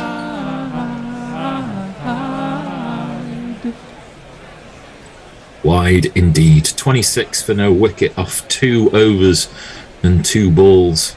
Not hanging around by any stretch of the imagination. Batting first, you'd be cock-a-hoop about this sort of start. So the required runs down to under 200. Indeed. Oh, Roy shuffles across his stumps. It hits the pad. Cottrell goes up in appeal, but that's hitting outside the line.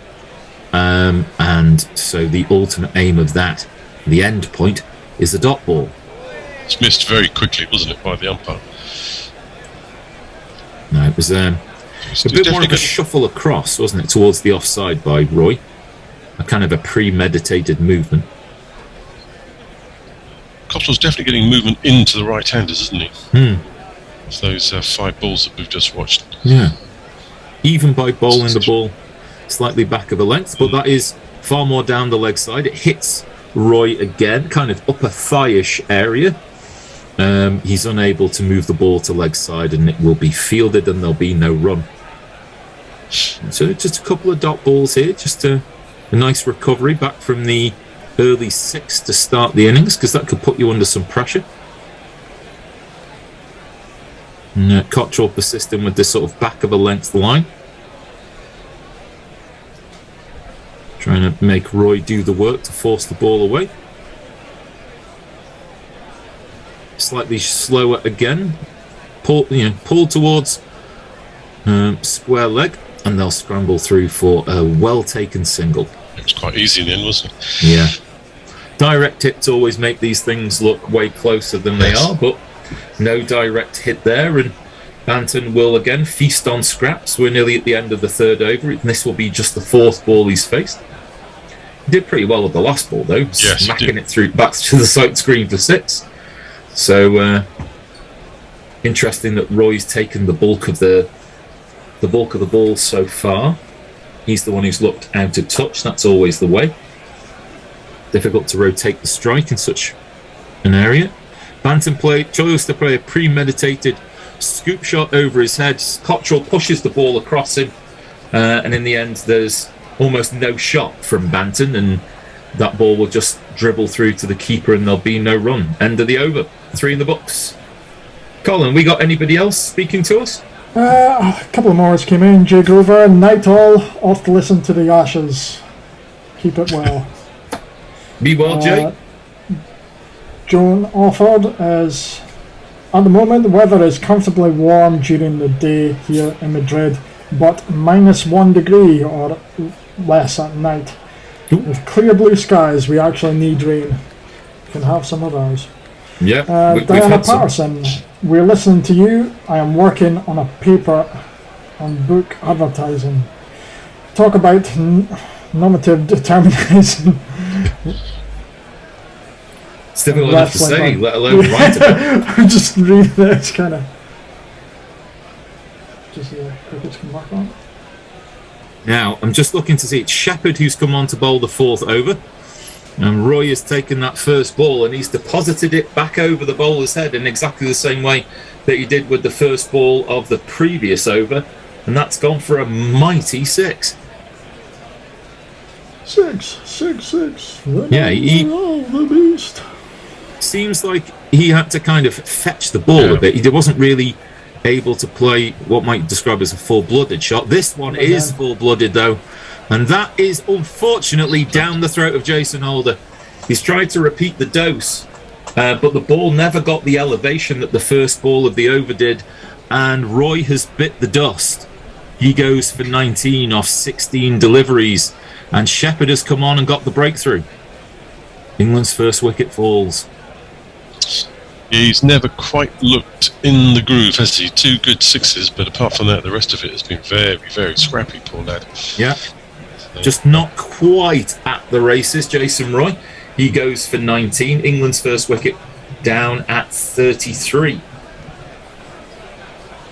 And of course, bat in second, wickets are the things you can't afford to lose.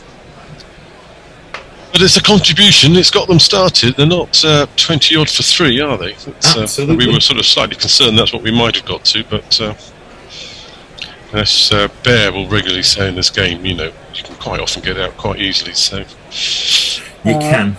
On Twitter, Hannah Forsyth, this is uncomfortable to watch. Both the style of batting and the high total to chase. You've still got to appreciate good innings and by other teams. Let's have a jingle for our new batsman.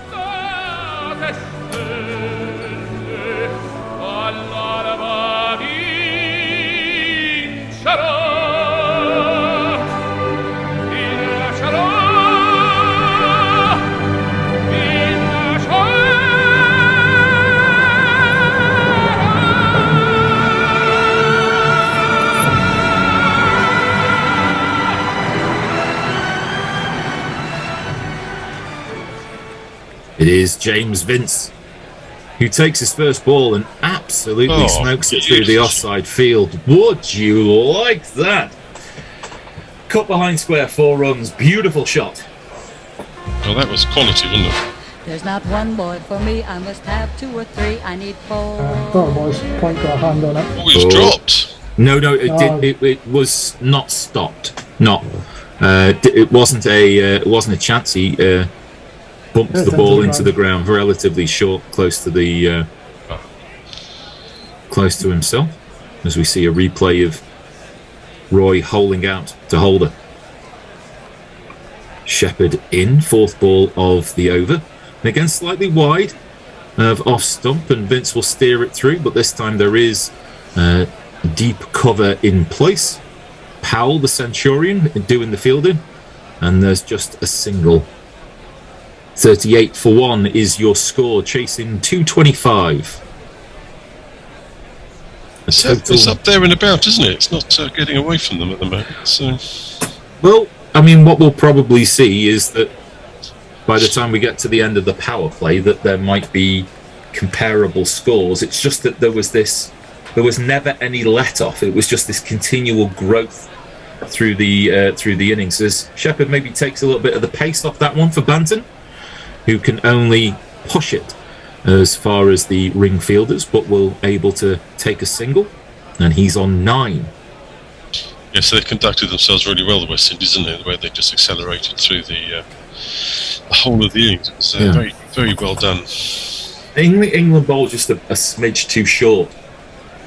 And wide, and full tosses. And yeah, but I mean, it was looking at the highlights of the Pooran innings, and it was just everything was pulled off something that was back of a length. Yep.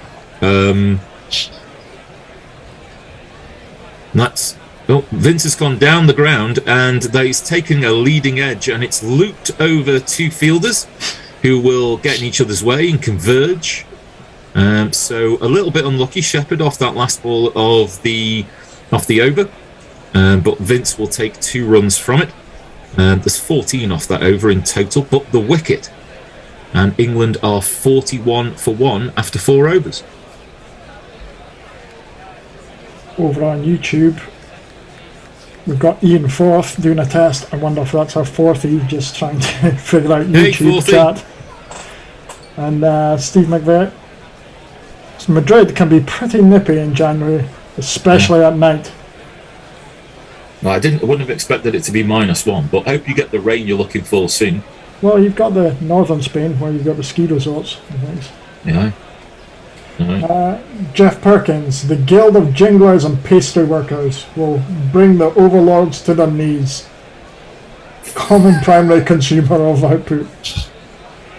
Well, you can't say any fairer than that. Over number 5 is going to be bowled by Jason Holder. His first over went for 14. It seems to be a recurring number with seam bowlers in this innings.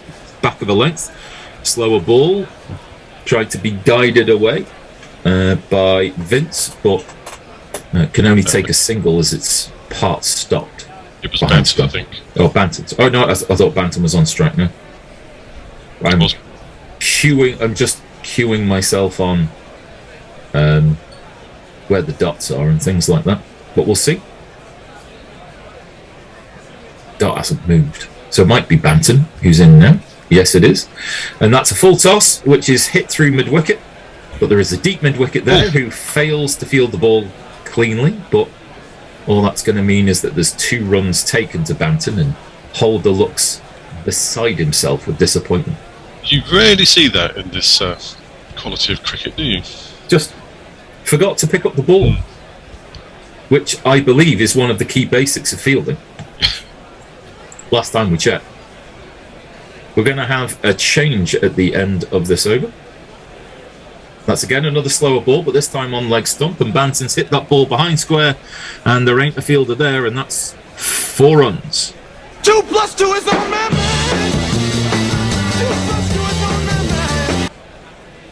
That is just some filth. Yeah, well dispatched. Back of the hand stuff again, doesn't work. That is true. That is true. It does look bad when you do so. All right, 47 for 1. That is not a problem. That is...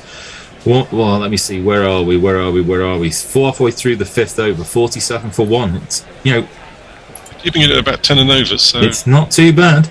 We're doing okay so far. Short and slower delivery, and Banton reaches for it from outside off stump, pulls the ball away, and they're going to try and come back for 2, and a direct hit would have had them struggling, but just missed the stumps, and that's going to be 2 runs in the books to Banton. 49 for 1. It was probably always on, wasn't it? But it did look for a while after the ball got released by the fielder. He was the one who made the fielding error as well, wasn't he? That's right, but it did look like they were going to be struggling. One for the arm, and it was just it's not far away. Not far away at all. Hold it in again. Yorker length delivery, which Banton plays down to long on. That's a single. That's the 50 up for England with 1 ball left to go in this 5th over. Holder seems to be bowling a little bit at the feet and leg stump, doesn't he? He's not hasn't quite got his radar. Trying to maybe not give them a ball that they can get underneath to hit up. But so far, I think this is an intentional plan from Holder. But so far, he's gone for 23 off. 23 off nearly 2 overs. Wide of the crease, back of a length. Unable to beat the fielder on leg stump at the 45, and at the end of 5 overs, 50 for 1. And I think we're going to have a change. Yeah, I believe I'm moving on. We're going to socials. Yeah, we are indeed. Sorry, hair clip somehow on the mic. Don't know where that came from. Afternoon, evening. Yeah, I think this pitch is just really flat, isn't it? Yeah, welcome back, Bear. Thank you very much. I think this pitch is very flat. It's very difficult to bowl on. You can try and do them with a slower ball, but I think if they get in, as we found out with England, if you get in, it's and you spot the slower ball, it still goes. I think Holder's trying to cramp for room. That's one of the ploys, I guess. You put a couple of people out deep square. If you get it right, it's just a clip, but if you get it wrong, it's a pickup. Or wide. It's fine margins. Akil Hussain, he's bowled pretty well, hasn't he, in this tournament, I believe. He's got crucial wickets at crucial times, not like I've seen a lot of it so far. Akil won't appeal in vain.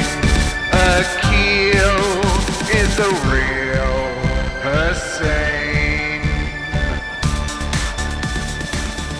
Slow left arm, and he doesn't deliver his first delivery. He does the old tricksy one. He's trying to figure out what a batsman's going to do. That's a bit cheeky. Is that proper games? That looks like that's proper gamesmanship. I think it's proper gamesmanship. You know, I don't think, unlike India and the subcontinent, down the track comes Banton, smashes it straight back over the bowler's head. It was close to him. It would have been an amazing reaction catch, because I think it had gone through his hands by the time he put them together, because it went that quick. Mid-off is a little bit wider, and therefore first ball goes for boundary. No, it's just over him actually, wasn't it? And Hit quick. hard, yeah, and very quick. Hit hard. I don't think they have a problem with dew in West Indies, do they? I mean, Ireland is right next to the beach. I can't imagine you get much dew right next to the beach. There seems to be a fair breeze half the time.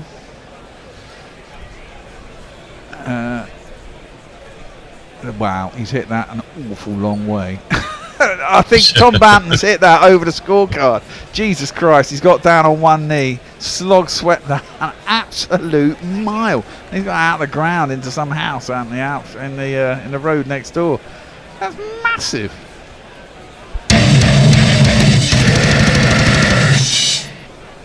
You know, I reckon there's homeowners who are like, I think it's great that we're close to the ground. Not when that drops out of the sky through your front window. 104 metres. That's massive. Absolutely enormous. He was on 28 off 12. There's a little chat in the middle of the Kieran Pollard going, yeah, well, you know, well, he's not doing it like that, of course. 28 off 12, that's a pretty good strike. Oh, it's 10 off the last two balls, admittedly. Certainly a serious conflab going on there, isn't there? 6, 7 of them. A whole team conflab along the lines of, have we scored enough, boys? Well, the thing is, you've got to try and come up with a strategy, haven't you, to strangle runs, but it just seems virtually impossible on this pitch. That's 6 and out. Banton's walking off. You've lost our ball. You've lost the ball, you're off. Can I just do a quick tweet from Singermeister replying to Linux Leia? You do have the excellent voice for English dubbing of Deutsche audio content. That's tweets up to date. Nice. Mr. Forth is on YouTube. Great to see you all, guys. Steve McFay, Suter, who did the rounds a while back, probably on here somewhere, and still remember that Bretley facing that drip Piers Morgan. Yeah, well, they're having a struggle getting the ball back, or they're going to have to get a new ball, one or the other. Is the women's Ashes? Is it another T20 today, or is it the test? No, I think it's the test. Test. I thought it was the test. Is it a 4-day test they're doing? I don't know. Possibly. Have we lost the first 2 T20s? Is that right? No, the first one, but the second one was rained off, wasn't it? I think. Okay. Yeah. It was rain for the second. And the third one we lost? Yeah, McGrath played amazing. A truly great. I think Australian women are going to be really difficult to beat. I mean, they're the most professional women, I think, in the world, aren't they? You know. Yeah. I think we might. They are talented, aren't they? Yeah. I think, to be fair, England might catch up with. I mean, the 100 will be good for the women, I think. Especially if they keep it on normal telly. And I think that'll bring them up a lot. But Australia have gone on leaps and bounds in the last 4 or 5 years, haven't they, by professionalising to the degree that they have.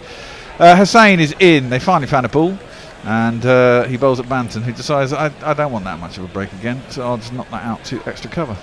Skipper, Pollard, Fields. I love Pollard's beard. They want to keep that ball. It's only gone for dots so far. Yeah.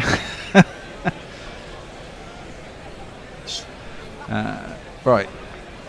Pollard, Hussain into Banton. Same thing. Short of a length. Banton goes back and punches it out to extra cover, and there's no run. He scored 10 off the first 2 balls. He doesn't have to take any risks now. Look for that one ball that you can get another decent shot off. You get 14 off the over. You're up with a rate. I mean, we're up with a rate pretty much. Interesting. We've only lost 1 wicket ourselves, so that's short. But a lot of tweak on it. It turns. Attempted slog sweep again by Banton, but it turns past the end of his bowl. And there's a lot of turn. He pitched it short and it's going a long way. Did you have to get a lot of loop and drift on a ball to get it to turn more? Well, or was sometimes it really just about the action on the wrist?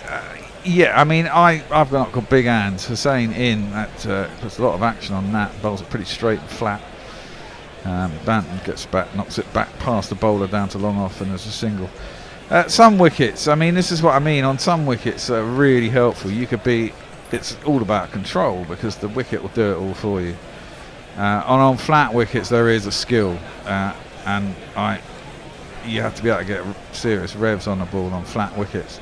And some people can do it, and I've got really small hands, so it's never a good thing for me. It's probably my weakest link.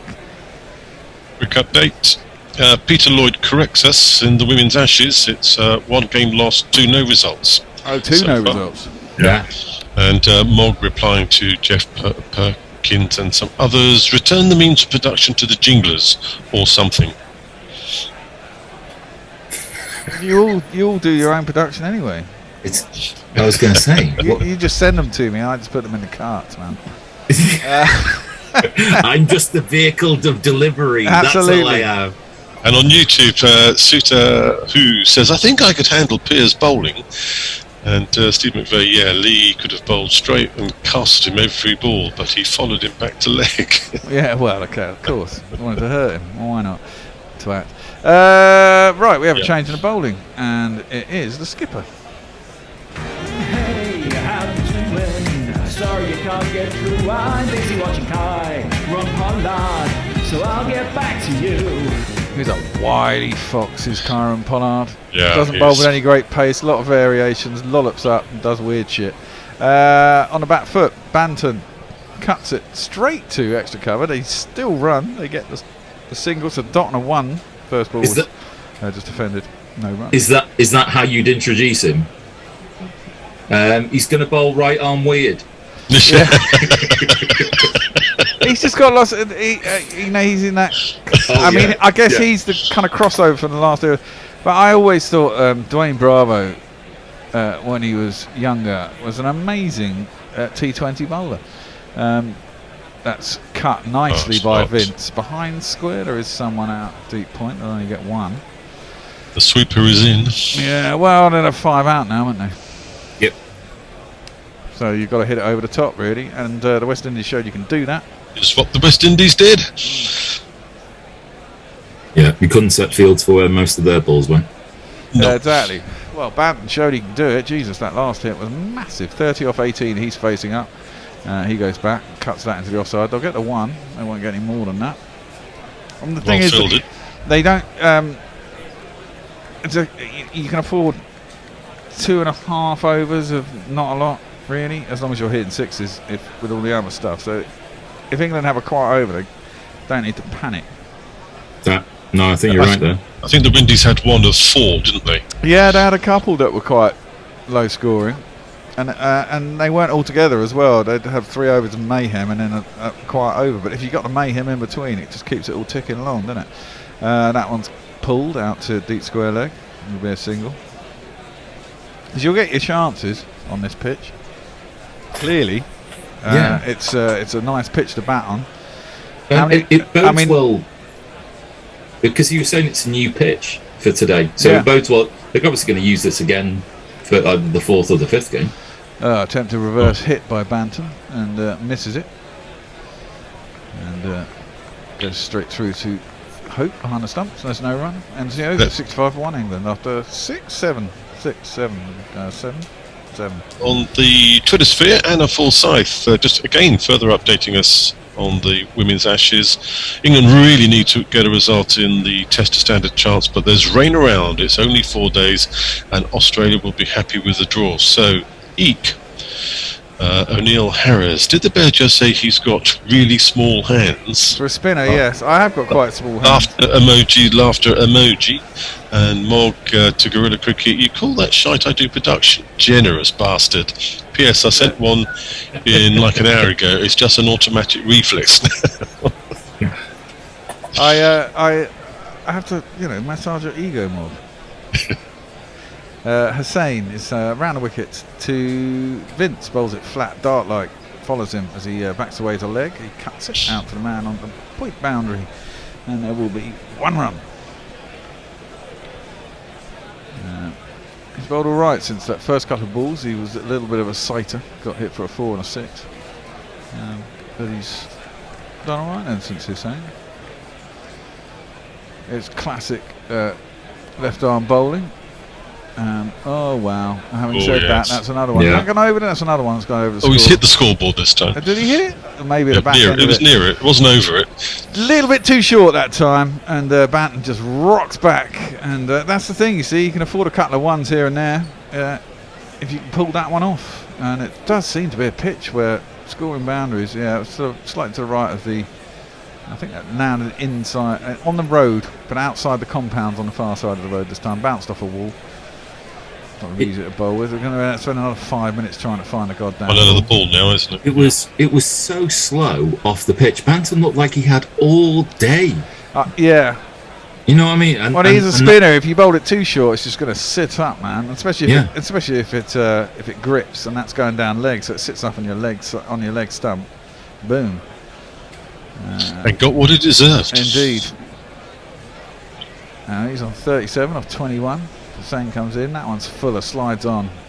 Jolts his back leg back and manages to clear his front, knocking it out towards deep mid wicket. He'll get himself 1 run. 8 off the first 3 balls of the over. 73 for 1. This is turning into a potentially good game. England haven't collapsed. They've got plenty of batters in the hutch. It looks easy to bat. There's a big total to chase, and it could be one of those games. Let's hope so. Is that a commentator's curse? Hussain comes in. Oh, could be.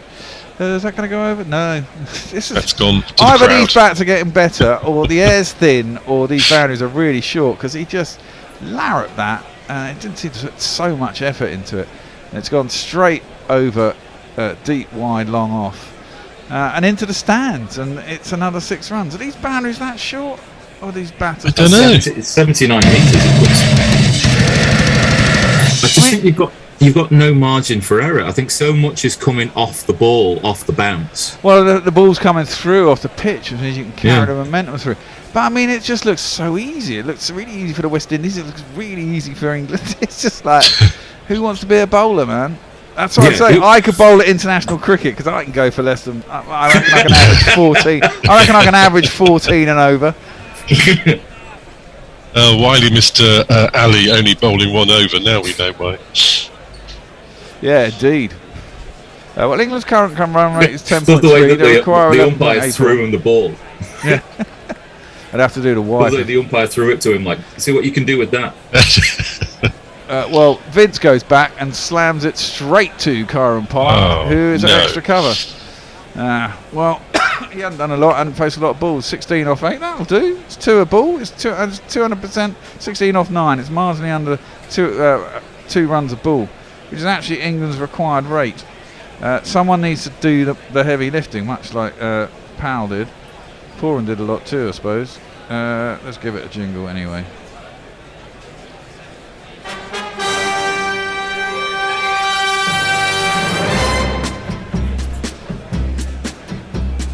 Gone. 79 for 2.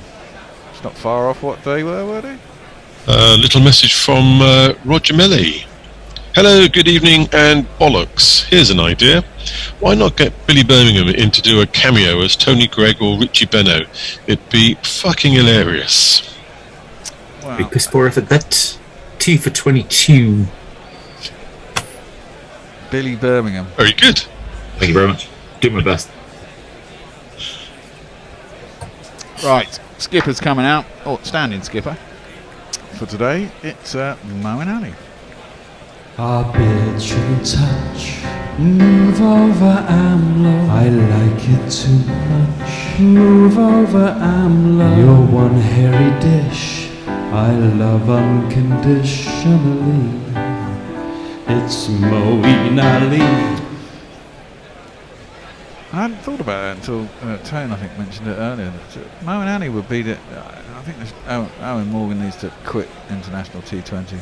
Go graciously into the night and hand the captaincy on to Mo. He is out first ball? No, must have hit it into the ground. It was very full from Hussain. He clipped it. Must have either bounced or he'd hit it into the ground because Kieran Pollard was very close in at the short mid wicket and it went straight to him. But, not in the air. Let me do some messages. Warren says, Jingdas are independent contractors, ? And Mog says, Matt Renshaw, of all people, hit 109 metre 6 at the MCG last night. Where are we at with the BBL? I didn't even realise it was still going on. It's been interminable, wasn't it? Oh, controversy. What? With the BB, with the Big Bash. Why? Oh, do tell. Hold on. Kieran Pollard's in. Slower ball, lobbed up and worked leg side by must have been Banton, yes. This is a new over. Kieran Pollard's bowling the 9th, and his first ball went for 2 down to wide, long on. Controversy? What controversy? Controversy. So Sydney batting second. They sent a man into bat at the beginning of the 19th over who was clearly injured. And when they needed 2 runs off 1 ball, they subbed him out because he was injured, so they could bring someone on to run 2 and win the game. Oh dear. That is controversial, isn't it? Meanwhile, Banton's merrily going along, 44 off 24 as he sized that over point, and makes its merry way down to the boundary for 4 more runs. Now my innings going, great guns, I hit the ball, 4 runs, I hit the ball and it went for 4 runs. Too much width there from Pollard. Got to be closer to the stumps. Hops wide and he's pulled out to Cow. It'll just be the 1 run. There's a fielder placed out there. Let's see who that is. So 7 off the first 3 balls. Moen yet to get off the mark. And faced 1 ball. Do with a Mo special here. I mean, where do we bat down to? We must bat pretty bloody deep. Livingston. Well, Phil Salt is coming in 7 and he opens for Sussex. Well, there you go. I mean, we've still got Livingston to come in as well, haven't we? And he's not no idiot either. He's got a ton to his name, isn't he? Yeah. Couple of new boys to come in there. That's going to be the interesting thing. Well, the pitch seems nice for people. Short by Pollard. Don't think it's going to be given as a wide. Oh, it is going to be given as a wide. It's difficult on a teddy. It always never looks like it's that high. And it turns to be miles over the. Turns out to be miles over the batsman. Yeah.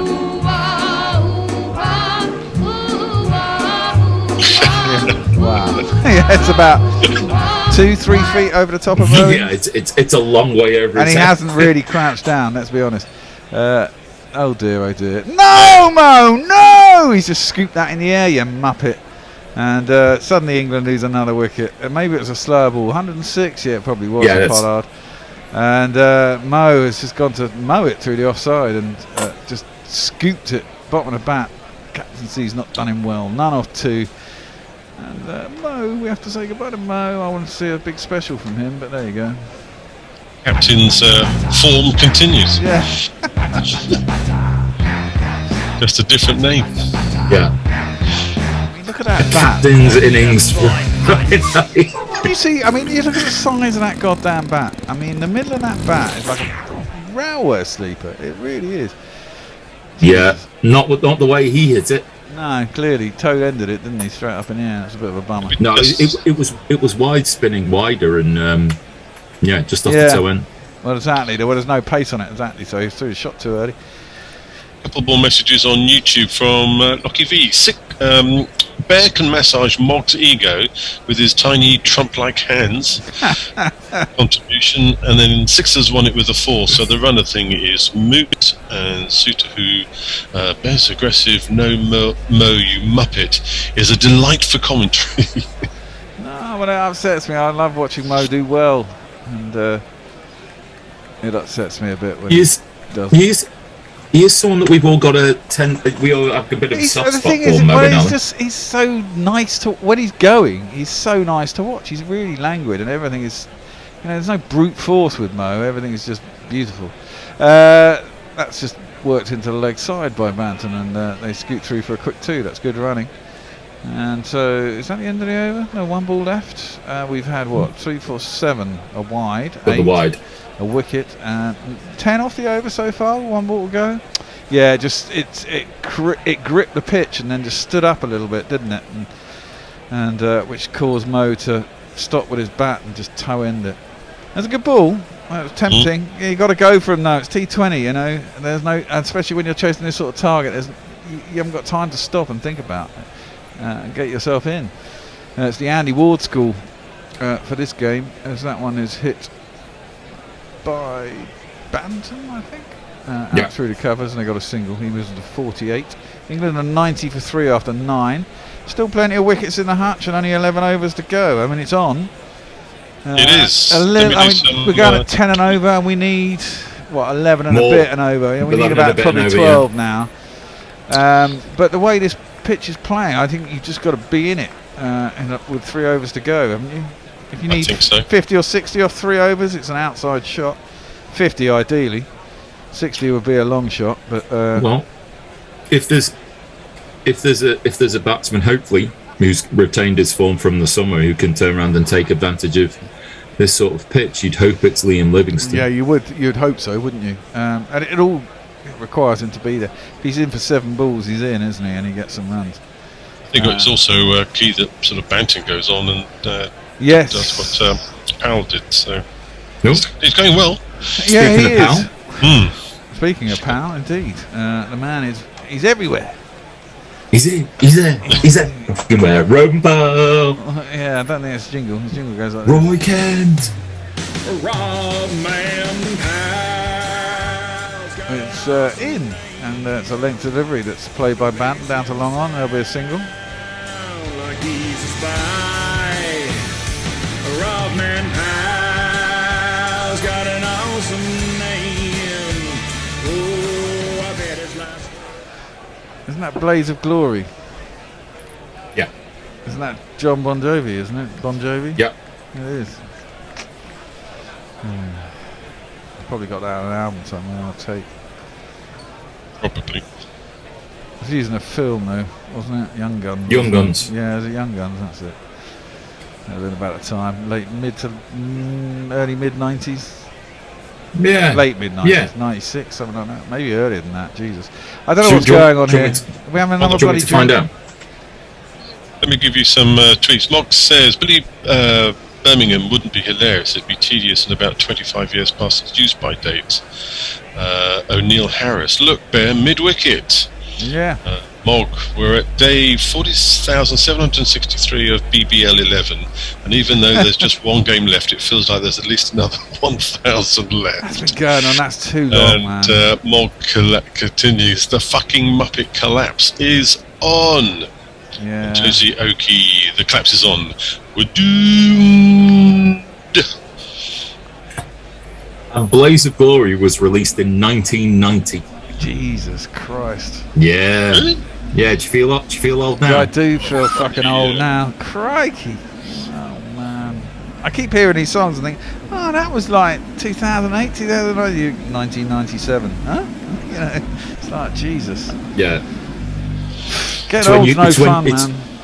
It's when you start working out that like the end of the Second World War was as close to like 1985 as 1985 is to now. Yeah. That's when you start to worry. It's a mad when you watch like old newsreels and you think I was alive then. I remember that, and you just look at it and go, "What a different country in 40 years in my lifetime." It's quite frightening. What's happening here? Why have we stopped? I have no idea. What's Cricinfo saying? This is replays.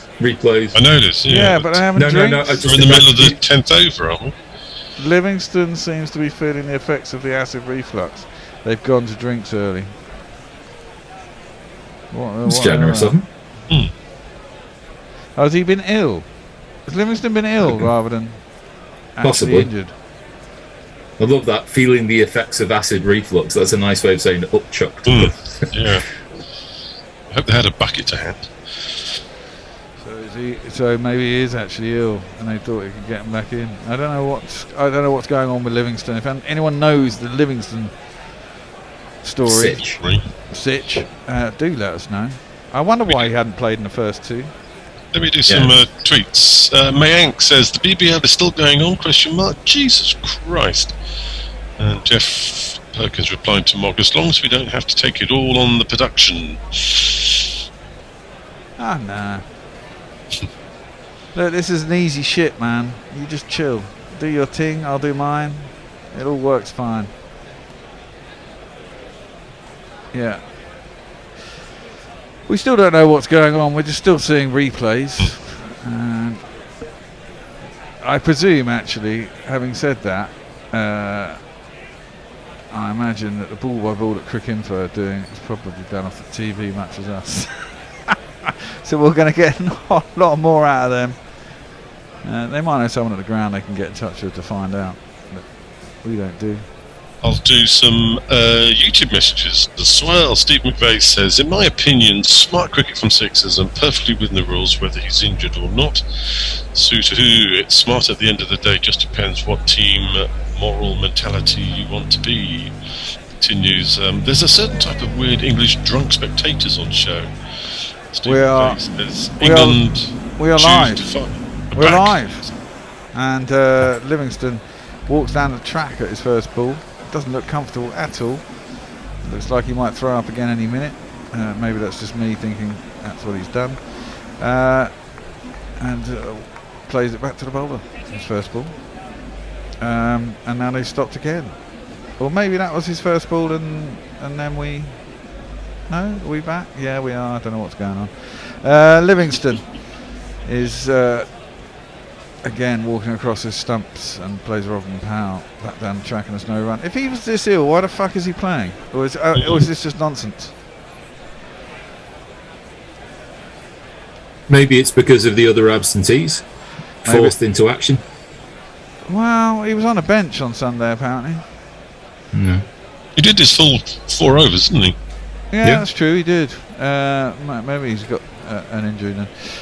Pulled out too deep with wicket by Livingston as a single. I imagine if you got the sound up, they're telling you exactly what's going on. So anyone listening to telly as well, do tell us.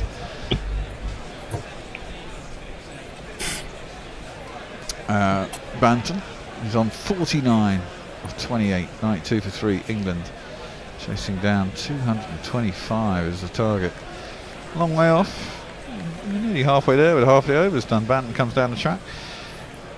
Hits Powell straight back down the ground and just saunter through for a single. I thought you were going to start singing "Whoa, whoa, we're halfway there." Whoa! Living on a prayer. Banton gets 50 with that single. Not too long on. Well done to him. He's not done much, but so far. But this is cool. Long drawn out grinds and flashing cameos. Quite accumulation that just... Oh well, maybe there's not that much wrong. As Livingston comes down the track and golfs it, basically. Big golf swing and whacks it out into the car park, out on the leg side.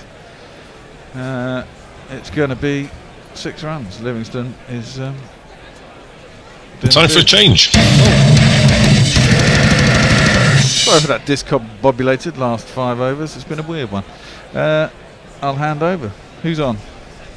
It is myself for ball by ball. Go for it. Your debut.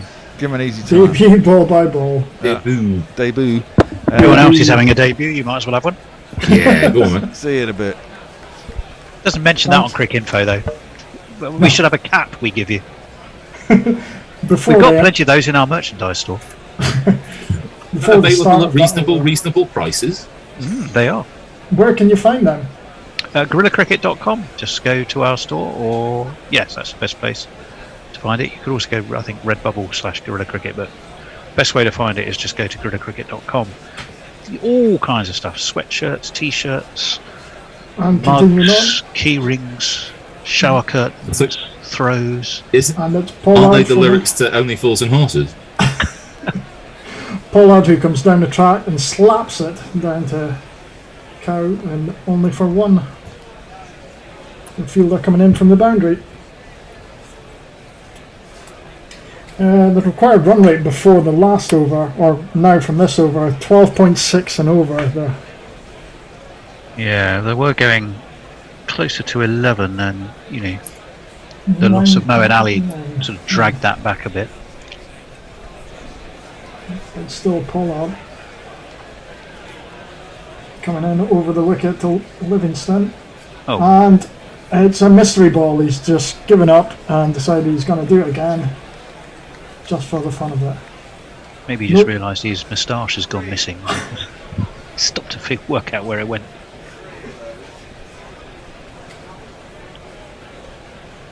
He just lost his run up, I think, to be honest. Yeah, he certainly wasn't the pitch or anything. He didn't seem to be doing any gardening.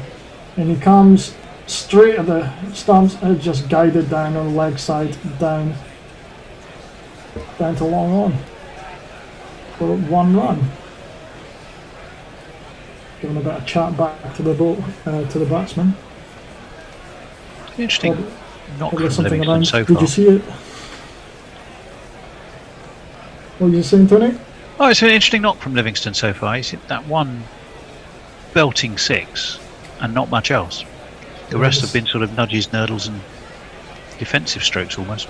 And again, Mind you, whoosh. slapped deep down to deep long off, getting past extra cover. The ball looked like it was going to be quite wide, but he got a toe end on it and got it drowned. Sorry to cut you off there, Tony. Straight down to Brandon King. Yeah, I was saying Livingston's been a bit of a mixed bag. Potentially one of these, it just wants to see it a little bit first before going mental. And Pollard then again on the 6 stump line, just guided to extra cover, no run. Yeah, he's looking like a man who's trying to play himself in. Yeah, so he hasn't been edgy or anything like that, I wouldn't say. Just been a bit, I don't know, under the weather kind of bat, and it looks like Pollard then again, and it's back of a length, and it's been pulled back into a safe, vacant on square leg. Think for 2 runs there. It should be for 2, yep. I mean, Livingston's been playing in the Abu Dhabi in a T10 tournament, hasn't he? I don't know what they call that particular tournament. But he's been playing a format where you literally just try and smack every ball. And the last one of those he played was 4th of December. Oh, okay. So he's scarcely, match sharpened, is he? Pollard then again, and this is wide, and it will be signalled as a wide. I said he's made some runs, 59, 29. Wide. 59 a minute, isn't it, in a T10? He certainly looks like a 2020 player. Without making strides into the ODI side, I hope we don't see him in the Test side, because I don't think he's quite safe. Pollard then wide of the stumps again, slapped down the deep long on to Holder coming in, and just for the 1. Has a T20 International 100 to his name, of course. But in a match England didn't win. Socials. Mog says, if you feel old bear, how do you think I feel remembering the damn thing for a jingle, talking about Blaze of Glory? And then the BBL has been going on for so long, there are now father and son combos playing where the kids were born after it started. Yes. Yeah, I'm not surprised. I saw Bon Jovi once. I saw Bon Jovi in Longchamp in Paris. They were supporting the Rolling Stones, from my recollection. Must have been the mid-90s, there or thereabouts. When I saw the Rolling Stones, Elbow was supporting them. That's an odd combo. Elbow were brilliant. I can imagine them being good. The whole thing ratcheted up a notch when the Stones came on. It was amazing. Pollard my God. Slinging action wide, well wide, in fact. Just barely gets in the bobbing crease that one. Organises a plan by telling one of his fielders to come in. Yeah, it was all part of the plan. Nothing to see here. Coming in for his first legitimate ball now. It's wide again, slapped. I think this is going to be high up in the air, and it's caught well. Great catch, and 2 hats come off in a weird fashion, but caught by the person at extra cover, running backwards and taking it above his head without really looking at the ball. Quite an impressive catch.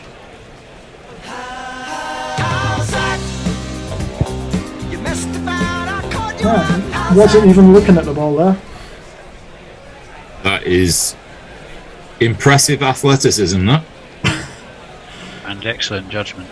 I mean, it was interesting from Shepherd. I mean, it served up an absolute, no pun intended, a pie for the first one. And then, although it's quite a good pun now I think about it. But, and then, probably teased Livingston into thinking, right, I'm in here, and then of course fell for the trap. Would you rather go with Shepherd's warning with the first ball followed by Shepherd's delight? You can have all of that. Well, Shepherd, the pie was the warning, and the delight was the wicket. So yeah, I'll give you that. I mean, you can have those. They're for free. That one. The puns being cracking and all, but that ball was. I was ready to be calling that another wide. He didn't really need to go chasing that. Could have left it, helped the scoring rate, but no. I'm sure our tweeters will be flocking to tell us to stop. And again, and wide with the stumps, and this, no, he's going to let it go. I guess Banton came across his stumps a little bit, so he's happy it's within the lines. You get a sense that this is a big innings for Banton, because he's almost looking like, if he's there at the end, England should be there or thereabouts. But if he's not, they won't be. Shepherd, and again, he's moved across his stumps and he's clipped it over at a vacant point area. And they're coming back for two, and it looks like they've made it. There's no great kind of dynamism there from the West Indian fielders to say, how was that? That run rate's escaping a wee bit now. I mean, it's up to 13.5. Looking again at that catch, it is I think he knows it himself, but it's a bit dramatics and gymnastics in the way he's came back up. All that was missing was a T-shaped pose afterwards to say. Well, he chased it, but there was no footwork to chase it with. That was partly the problem. Another wide. And Shepherd bowling again and well wide. They're trying to stop the ball coming straight onto Banton by bowling very wide, but Banton is equally trying to move across his stumps to cover it, and it's not going to be long before we're on to some practice wickets. Interesting comparison that, Tony, after 11.5 overs. I was England 2 runs ahead, but 2 wickets further down. Yeah. And that is a full toss by Shepherd that is easily dispatched and just lifted straight back over the bowler's head for a 6. After one of these.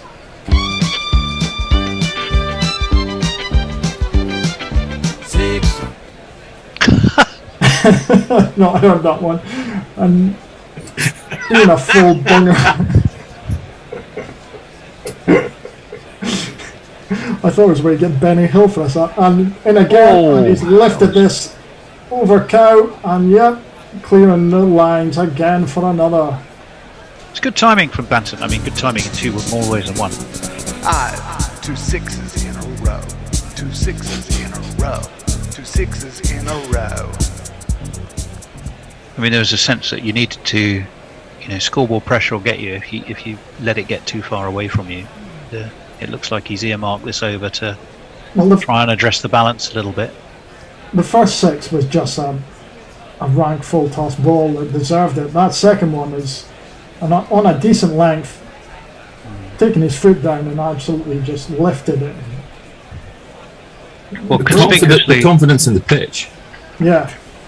Yeah, but what was definitely conspicuously different to say what Livingston did. I mean, he moved his feet, practically skipped across to then swing his weight through it and kind of go down on one knee, whereas Livingston was reaching for the ball, wasn't he, without any real appreciative footwork. So one just plopped into the, still a well taken catch. And Shepherd hopefully coming in to finish the what would be a grades over the amount of balls that's been in this so far. Round the wicket and across the ball, and it's coming down to long on. Should keep the strike there. Yep, keeping the strike from the next over. Right, let's get some messages. Right, Anna Forsyth wants you to know she's seen Bon Jovi 3 times, thankfully without the Stones. Diane Patterson, stuff your rock and roll upmanship. I was at the original Woodstock. You win. You win. You definitely win. Yeah, on YouTube, just stop me, Colin, when the next over starts. Steve McVeigh, in my opinion, smart cricket from the Sixers and perfectly within the rules, whether he's injured or not. It was within the rules. It was just understood about whether it was gamesmanship within the rules. Suter Hewitt, smart at the end of the day. Just depends what team moral mentality you want to be. It also says there's a special type of weird English drunk spectators on show. Well, if there's one thing we travel well. And Pollard's in, sorry, just the camera. Wide of the stumps, and he's tried to reverse sweep it, and he's basically defended it somehow by just tripling to the wicketkeeper. On you go, Alan, if you want to finish that one. Yeah, so special type of weird drunk spectators on show. If there's one thing about English spectators across the world that travels well, it's how we behave when we're drunk. We're very good at that. Pollard coming in again over the wicket. Straight of the stumps, full, and it's heaved. And I think it's 6. It's signal 6. Certainly it looked like it bounced on the boundary sponges. That's another good shot from Tom Banton. Oh, I say, chap, give me any lip.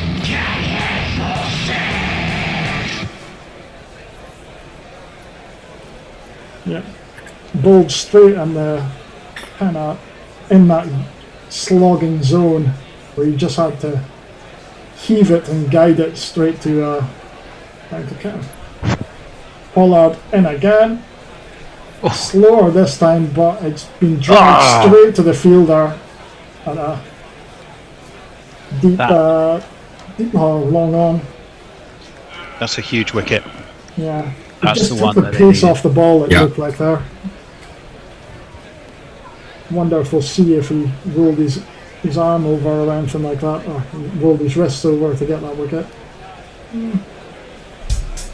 I thought he got hold of that pretty well, but in the end it was just down long on the straight throw, wasn't it? It's just with the pace that comes off it, you can tell it wasn't. But still, a good innings for 73 off of 39 balls. Caught by Holder. Oh, it's a great innings. And But it's kind of replicable of the. Yeah, sorry, I'll go. It's the replication of the Pooran innings. But while he's been doing that, he's not been supported by anyone who could go and play the Powell innings, and I think therein lies the difference. No, that's perfect. It's a perfect way to gauge it. Just not having that partnership to rely on. Unfortunately, got him down now. Down to the man from Bodley Dan. And the next man in. Steve McVeigh wants you to know that England women have chose to field in the test. Excellent, thank you. And the next man to face will be this guy.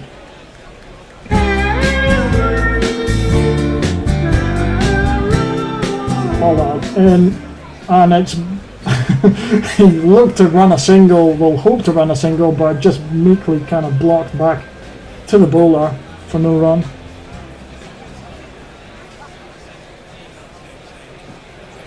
Have we got not only 2 new batsmen but 2 debutants, T20 debutants at the crease now?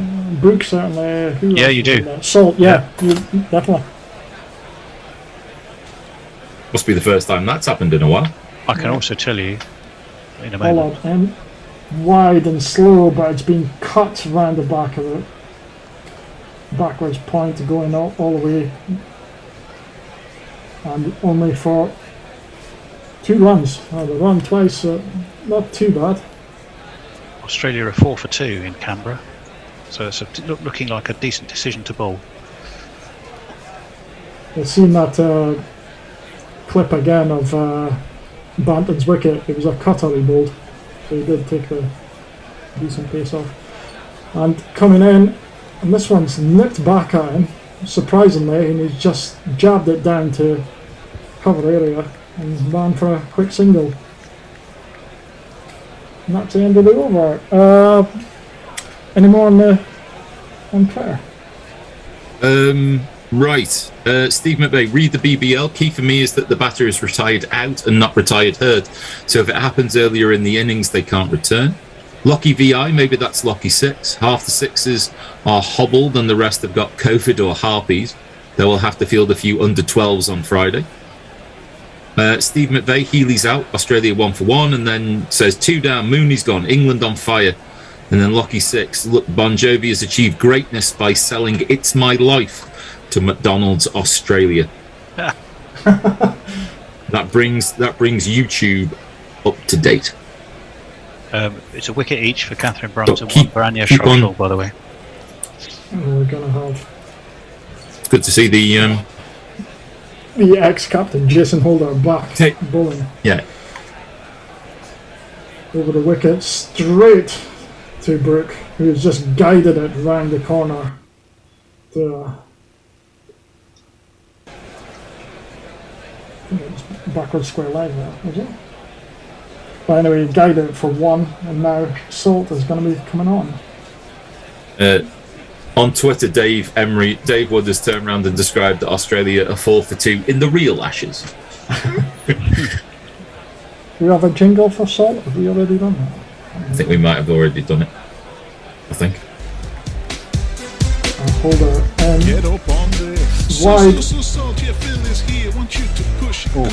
wide and off, and he's been pulled aggressively down to Cow and ran back for 2. Great fielding by the fielder in the deep just to cut it off from being 4 runs. That was real on 6 stump line, and he came right across it to drag it onto the onside. Tony, do you think the West Indies were willing to play more expansive shots through the offside, whereas we've tried to pull everything through the leg side? Yes, I think that would be a fair summary. There's Holder again, sorry, I'm going to start coming on. Bowling on the offside, just knocked down to long on for a quick single. But you're dead right, everything seems to be going in a different arc for them, rather than playing the ball by its merits to where it should be going. They're trying to exploit areas that are sort of non-exploitable in a way. And Holder coming in. Yeah, it's the way you're describing it as a 6 stump line, yeah? Yeah, wide again and knocked all the way down to the long off. At least he's kept it on the offside, being on quite a wide delivery ball again. But I very rarely seem to be bowling actually on the stumps, but yet everything seems to be on the onside. That run rate's edging towards 14 now, so you may have 2 debutants, but they haven't got time to have a look and settle themselves, really, have they? They've just got to... Yeah. Holder, and it was a floated ball that nearly got caught and bowled, but sort of smashed off of Holder's left hand and has quickly ran 2 as he fields his own little juggle. But never really a catching moment as he's been slapped quite hard at him. It would have been pure instinct if he'd have grabbed that. Barely had his hand up by the time it actually came to hit him. He's lucky he's still got all his fingers. In fact, it did hurt. Yeah. Yes. Now he's bent over thinking, I wish I hadn't put my hand there now and just left it for a fielder. Always interesting how the body lets you deal with something for a second and then turns around and goes, actually, no, that hurt. This could be a broken thumb. Yeah. By the way he's holding it. And now we're just getting some highlights of some of the wickets that were basically catches on deep fielding areas. But how do you feel that they've went about their actual cricket going through for the England? How they've tried to build an innings? Do you feel it's been a good plan that they've came out with, or has it just been a bit shock and awe how they've had this amount of toll to actually chase? Yeah. Another one. That was Banton. No, that's the replays. Yeah. Do you want to take Colin's question about how they've tried to construct the innings? Well, I don't think they've been haphazard. I think in Pollard, the West Indies have had just somebody who's just got that little bit of extra control that someone like Garton wasn't able to apply. So I think when you're chasing 200 plus, you literally don't have time to think too hard about it. Hold that in for the last ball. It's unlucky.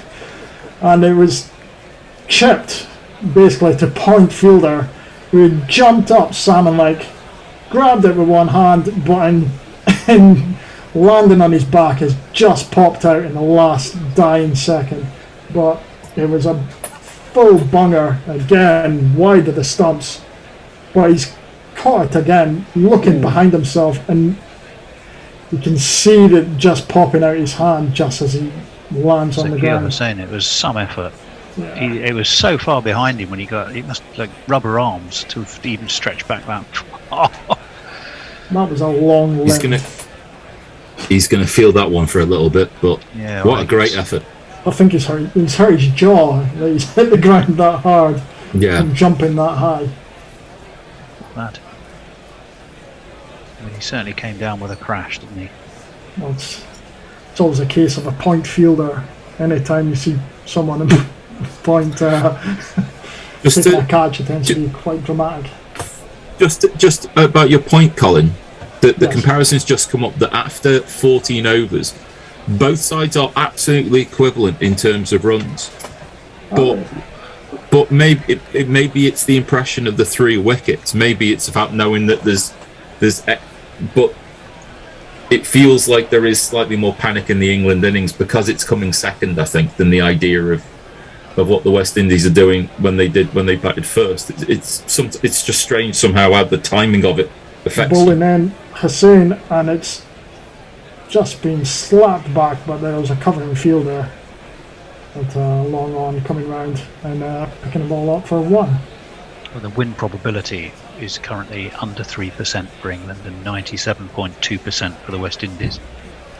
Ooh, that's pretty. A couple less wickets, that might be different. Banton's still in. I think that would definitely have been slightly more optimistic for England. Hussain in to turn his arm again, and it's down leg side, and it's been turned round the corner to deep square leg just for 1 run again. And that run rate's up to over 14 now, which 14. is a lot. Well, you've got to remember this is where the West Indies were on Sunday, Yeah, and everyone was all for giving up, going home. It was such a done deal. So very Jeffrey boycott there, going home. And Hussain in again, spinning on stump, spinning back, but it's been planted down and heaved over the square leg boundary for one of these. Well, it won't, because the Bears walked off. He looked like he was pressing the button for it. It's 6. But getting the front leg just out of the way and sweeping it right over the top. And Hussain then again, he tries to repeat the shot, but all it's done is miss the bat and hit him in the grill, I think, and pop down for a quick, I would have said leg by, but they've given it as a run. Don't think about hitting the bat. Maybe a bit of glove, maybe. Hussain coming in to bowl. Darted quickly, and this time it's been a quick pull off the back foot. And the deep square leg coming in just to keep it to a 1. Sort of sod's law, isn't it? You know, when you attempt to take a catch like that, the next thing it just happens to be the very ball before you've got to come on and bowl. And the last ball of his 3rd over. So looking at it, and he's just pulled it to a vacant leg side for 1 run. England are 151 for 5, which is 74 more from 5 overs. They are indeed. Is that a change for us? Well, we certainly should be having a wee change. I think it's me. It should be the Bear, and it's Al, who's just the ever-present Al, who's metaphorically changed sheets a few times. Do you want to replace me with somebody else? I mean, you really should deserve somebody else's voice. Well, it's the Bear. The Bear is back. England are 150 It's like having a fucking for 5. spy cam with you lot, isn't it? I'll bid you adieu. See you later, lads.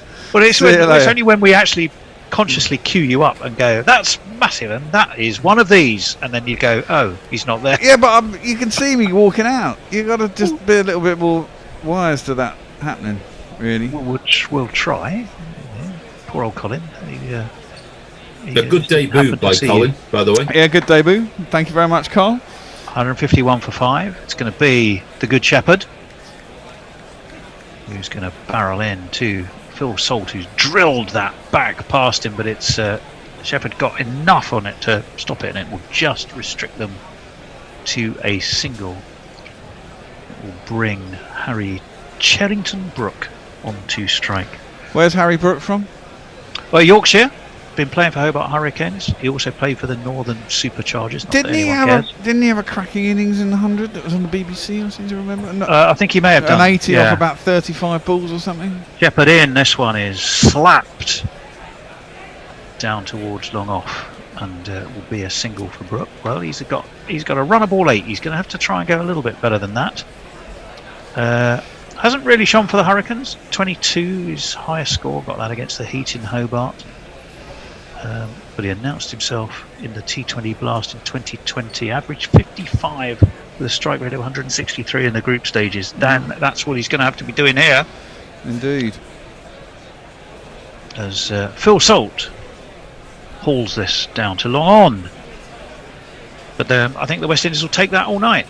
Long off, long on, single, single. England need to get about 50 of these runs in 2.5 overs.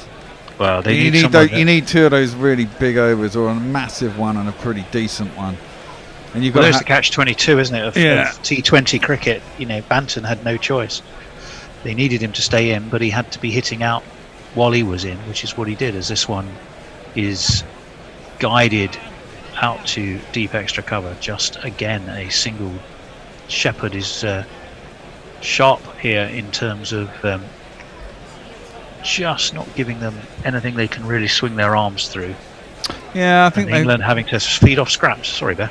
Well, I think they bowled a little bit fuller, haven't they? They made it harder to get it underneath it. And they bowled closer to the body. And after this ball. Well, here comes Romario. This one is swung full, high, hard. Has it got enough? It has. It's finished the end of the over as Phil Salt, the man from Bottleweed Dan, who lived in Barbados, didn't he?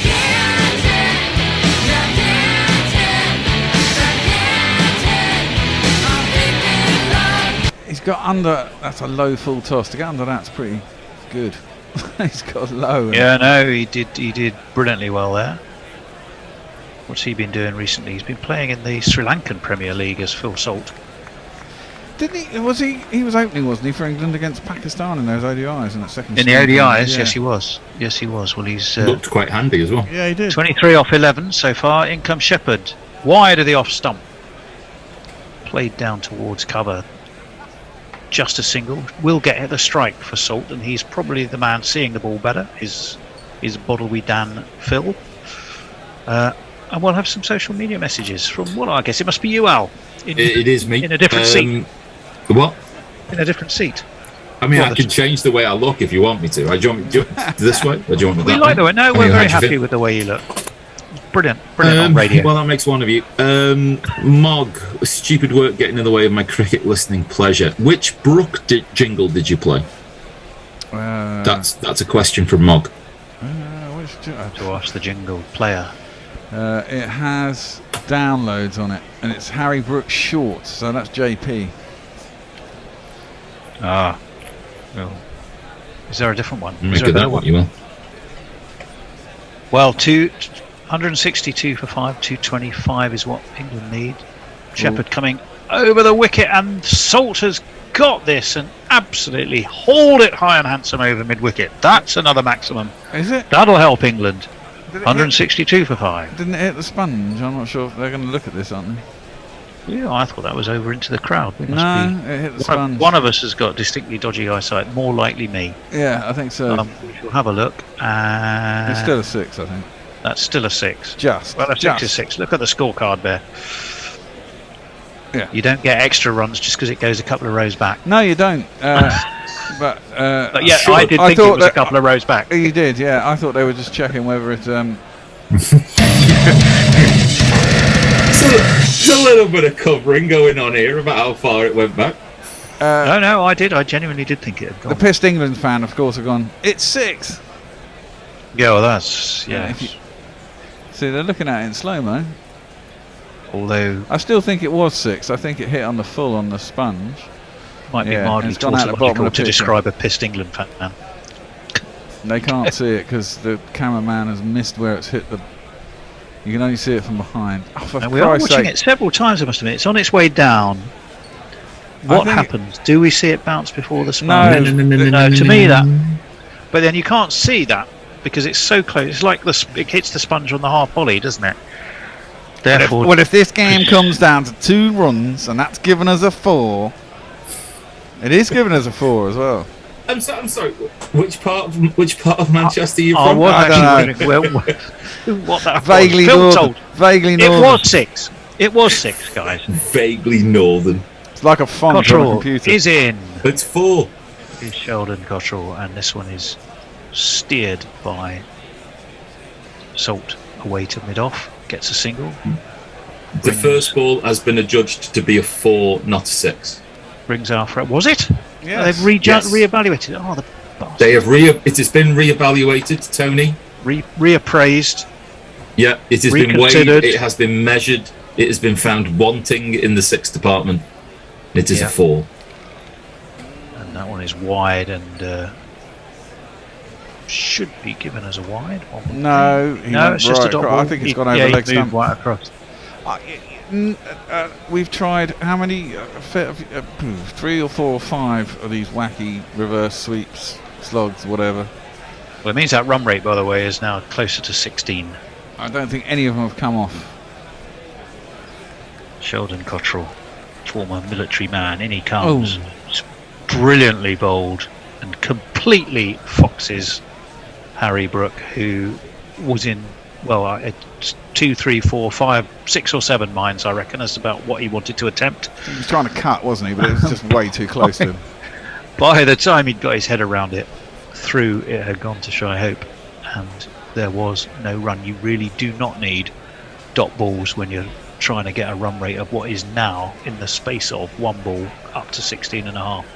Cottrell in. Oh, Brooks caught this though, but only dropped it short of deep mid wicket by 1 bounce. It would just be a single. Fabian Allen, the man doing the fielding down there. 3 a ball nearly now, isn't it? It is 3 a Yeah, ball. this game has gone. England's. Have they lost it with the bat? Nah, they Arguably, lost it with but the they ball. lost it with the ball. They I really think they didn't. lost it with the ball. They just. There's in comes Cottrell. Full. Phil Salt has creamed that, and he has just got it over deep mid wicket, and he's going down fighting. Is the boy from Bottlewee Dan? Got 6. Well, I said earlier we were in with a shout if we got it down to 50 with 3 overs to go, and we got 50. I said 50 to 60 with 3 overs to go. 51, we were with a puncher's chance. Well, Phil Salt can do it. He's a belligerent smacker of the ball under any, by any definition. Can he? That's the other thing. Harry Brook, on the other hand, whilst he certainly has the ability, he may just lack the experience at this level, as they say. Well, you've got to trust your instinct here, haven't you? You've got 18 You do. balls. You've got to swing it anyway. You've got to imagine yourself in that innings where you scored at 3 of bloody. You scored your 86. Well, absolutely. Off 30 odd balls. That is going to be out. Taken. Yep. Brook tried to emulate Salt and didn't really get enough on it. Up it went, down it went, into the bucket hands of Long On, and I'm afraid it's again. another wicket down for England. 174 for 6. Jason Holden once more.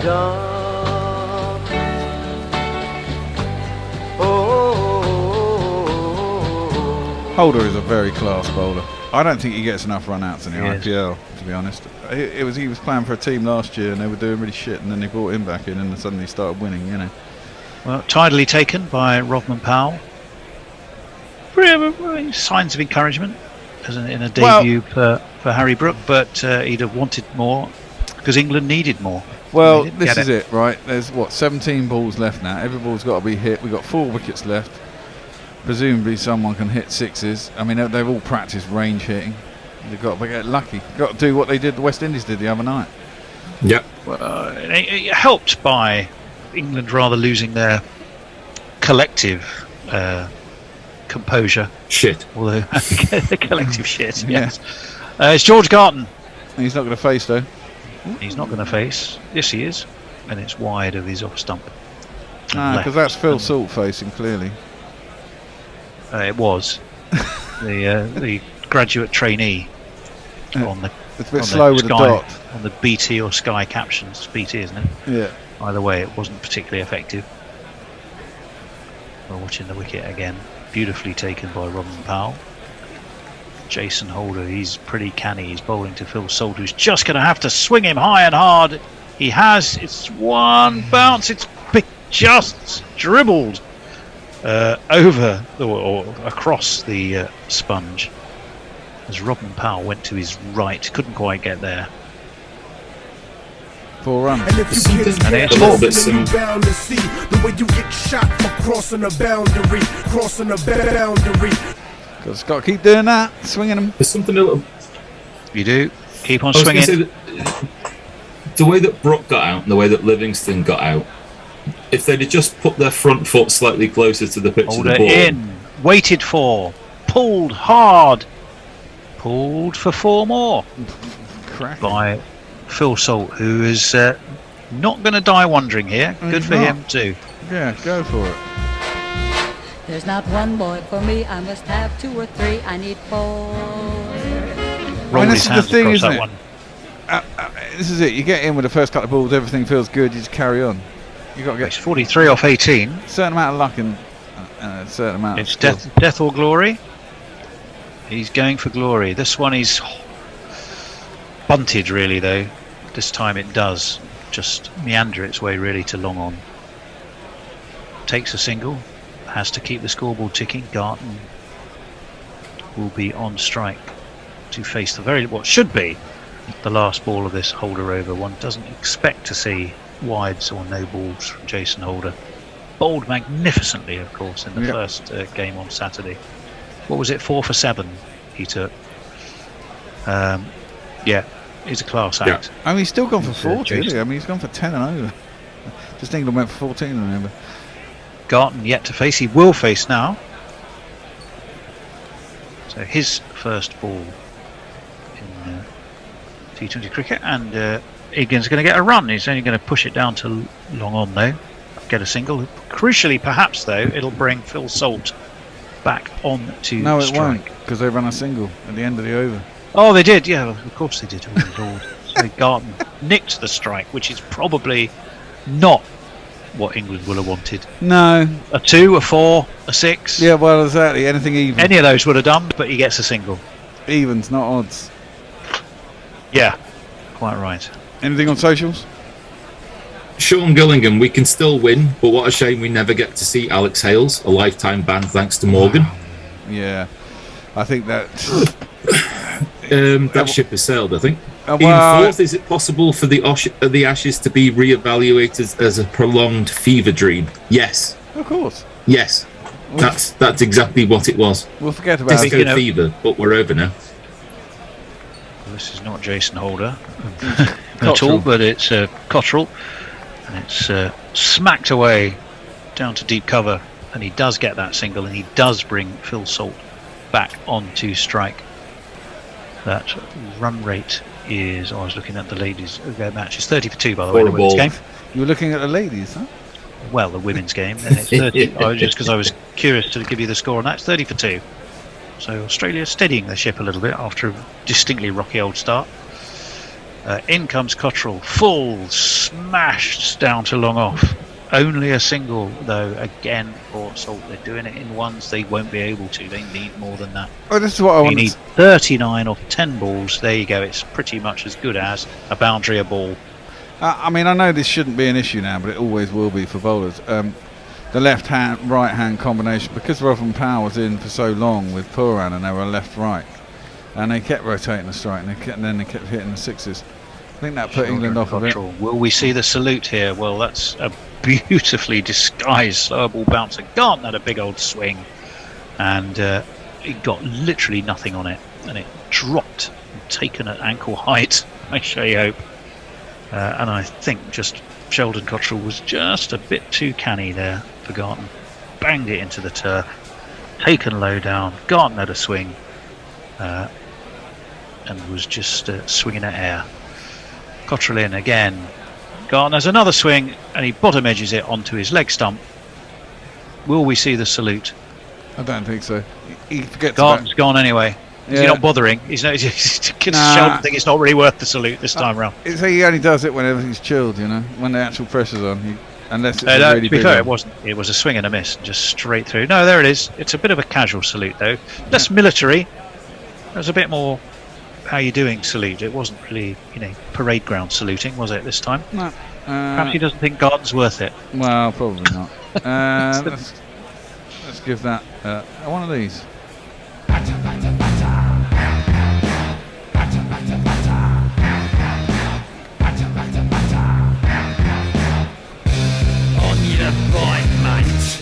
Oh, here's Adil Rashid, who's probably thinking from the first game. Oh, here I am again. Adil Rashid on the 45. Adil Rashid on the 45. Poor old Adil Rashid, he's got so many did not bats in his batting career in England T20 games, and all of a sudden he's pressed into action. And this one is guided, just drops the bat on it, conscious that England's only hope, slim though it may be, is if Phil Salt is facing, and Adil Rashid uses all of experiences to ensure that can be what happens. I mean, Adil Rashid isn't a bad bat, let's be honest. No, he's not. He's not, and he can certainly put bat to ball, but England's best hope is the man that is in. Oh yeah, of course. Who is seeing the ball well. It is Phil Salt. Lived, of course, for quite a few years in Barbados, and although he has swung and missed, and through it goes to Shea Hope. One more ball left of this Cottrell over. He was it was the end of the over, I beg your pardon. Adil Rashid's been run out. Adil Rashid was run out. How did I completely miss that? No, because we didn't see it. So that would be why then. Adil Rashid just ran down the other end. Coming down. Yeah, he's basically Phil Salt was too busy swinging and missing. Adil Rashid came thundering down the track, and Sheldon Cottrell thoroughly enjoyed just waiting, teasing out the moment for all it was worth, and then flicking off the bail with the ball. And Adil Rashid walked away with his bat under his arm. That was definitely deserves one of these.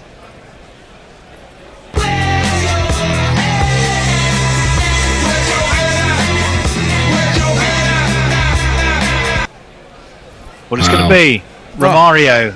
Wherefore art thou, Romario? Well, I can tell you where he is, although that doesn't actually mean that. Wherefore art thou? It means sort of what are you about? It's not so much where are you geographically. I see a bad back of bowling. I see T20 specialised. Talk. Manuel Mills is in, but he swings and misses. They take a frantic single anyway. And to the absolute horror of Romario Shepherd, he's going, how on earth did we let them get that? It brings Phil Salt back onto strike. Be nice to see him get a 50 here. Yeah. Oh, we're watching the dismissal of Rashid again, who turns round to think, well, I'm screwed there. He did actually have a look at Phil Salt, but Phil Salt wasn't even looking at him. He was running, but he wasn't even finished swinging round. He was halfway down the track. It's like he just head off. Well, Romario Shepherd, 2 for 44 for him. He's bowling to Phil Salt, who is on 45. Can he get to 50? This is the last over. Oh. Salt swings high and handsome and down the ground, and he gets the maximum. There is the 50, 51. Gets it there in a grand manner. Too little, too late, but he can raise his bat for one of these. Oh, yeah, we can do that. Or not, as the case may be. I dropped the mouse. Hold on. Drop the mouse. I'm more worried about the noise you make trying to pick it back up. Yes. Quite accumulation that just grows and grows. Lucky or lucky inducing referee. In the end, round the wicket. Just so who has another swing. Oh, that is off down Bob. Now hold on a minute. 3 mile. England need 4 more 24. sixes. 2 off 2. They need 4 sixes. He needs the perfect over. He does need the perfect over. Well, he's absolutely leathered that one. That's gone out of the ground, I think. Yeah, it has. There's been quite a few have gone out of the ground tonight. Not a very big ground. Holt has absolutely nailed that. Moved on to 57. Well, there's a concerned conversation. Well, they're thinking, look what we did. They're thinking, well, look what we did the other night. You know, there was 2 4s and 3 6s off the last over, which won't win England the game. But I mean, it'll be another one where if they hit 4 6s in this over, they'll end up 12 short. Wouldn't have been that bad a chase, really. As The revenge of determination in his eye. the revenge of Craig Brathwaite. Yeah, that'd be nice. Yeah, in a meaningless T20. I was not quite absolutely. the same context not for that. the World Cup final. Yeah, it's not the World Cup final. Or Mario Shepherd, he's had the words of his captain in his ear. What's he got? He's got a perfectly full delivery. Phil Salt had a swing. He couldn't do anything else. He missed. You swing and miss. I hit. You're out, says Shepherd. And indeed he is. Gone, Phil Salt.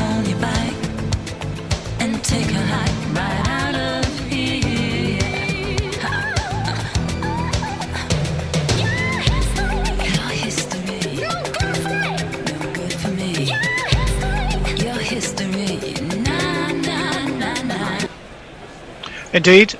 Now, if somebody makes a ton, of course, in T20s, it's not often their team loses. I mean, No. it does happen, but it's not often their team loses. Fine effort from Banton, fine effort from Salt. But they've both just come up that little bit short. And, well, England find themselves on 201 for 9, but they need 24 off 3. No ball. Well, I was going to say snookers are going to... I think the West Indies have just proven themselves to be a little too canny. It's been a good late charge from England. A 6. Not quite emulating. A 6 hit off a no ball, which then the free hit goes for 6. 200 is no bad score. Well, no. They've done well. They've kept it going to the last over. Fine effort from Phil Salt.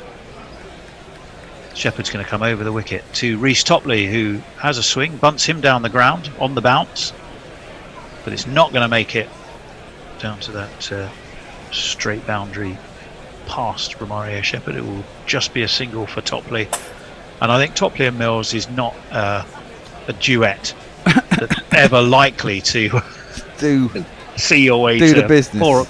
3 or 4 sixes, and as it is, 2 balls left, 23 needed. You don't need a calculator to work out that England are doomed. Full ball from Shepherd, swung to backward square, not very deep, just a single. 203 for 9, as Al quite rightly said. 200 Yeah. T20s, decent. It's a decent score chasing. It ain't what was needed. It's currently 22 short of that and 23 to win. There will be no super overs tonight, which I suppose to a certain extent we're all quite glad about, seeing as it's it's nearly midnight. It's not that late. Shepherd in. Swung by Topley down towards long off, deep long off. That's the game over. England have finished on, well, West Indies have won by 20 runs. England have finished on 202. And in the end, England just teased, tantalised, taunted us, made us think they could do it. Phil Salt, Tom Banton did their best. They needed someone else to come to the party, and they didn't get it. So 20-run victory. West Indies go 2-1 up in this series with 2 to play. It has been interesting. Let's give you 1 or 2 highlights of that England innings. Well, the key highlights, without a doubt, were Banton Tom Banton 73 off 39 before he holed out to Kieran Pollard off the bowling of Jason Holder. Phil Salt 57 off 24 before he had a swing and a miss and was bowled by the Good Shepherd. Other than that, well, I'm afraid it was just bits and pieces stuff. Moeen Ali captaining, had read the Owen Morgan captaincy manual 1921-22 version. Other than that, who else? No one. Jason Roy, a sprightly-ish 19 to get England off to a bit that's of a the thing. start, If you look at the scorecards, not much else. If you look at the scorecard, there was they had two scores, 107-70. We had two scores of 73 and 57. So they're comparable. We needed one other score, didn't we? In double quick time. There's someone else to put hand in their pocket, really. West Indies bowling. Romario Shepherd was expensive, but he also took 3 wickets, 3 for 59, 1 for 36 for Akil Hussain, 2 for 31 for Kieran Pollard, who was who did very tidily. Sheldon Cottrell 1 for 28 off his 4. Robin Powell just the 1 over, none for 9. Have I missed anyone? Jason Holder 1 for 41. So there were runs out there. Yeah, certainly England were. had to go from the off. They did their best. They just came up short tonight, I'm afraid. And well played, the West Indies. We have one entry for the GPL, 337, which didn't win. Oh, well, 337 is way south. Yeah, exactly. It was what, 4:30? Where we ended up. Well, we've been entertained. I genuinely think, gentlemen, we've been entertained. Well, yeah, it was entertaining. Absolutely. Would have liked it to go a bit deeper. We were in it up until about 13, 14 overs, weren't we? And then you could see it all sliding away. And that's the problem. Wickets slow everything down. They do. We lost Banton right at the wrong time. And Phil Salt came to the party late on. Exactly. We need that third person to post innings. If Jason Roy had stayed there a bit longer, got another 20, 30 runs. Who knows, When's the next one? That's going to be Saturday. I'm doing Saturday again. I think Dave Brooks on Saturday, which will be entertaining. I might need to send you an email about Sunday. I might not be up. Oh, sorry. No, yeah, that's fine. Sorry, self-correcting. I'm not here Sunday. Knackle's doing the last one. Put Knackle in charge of that one. Final word from Canberra. Australia are steadying that ship quite well, really. They are 42 for 2. Elise Perry's on 18. Rachel Haynes is on 21. So after being put in and 2 early wickets for England, Australia going pretty tidily. But that's it for us. It's been great fun.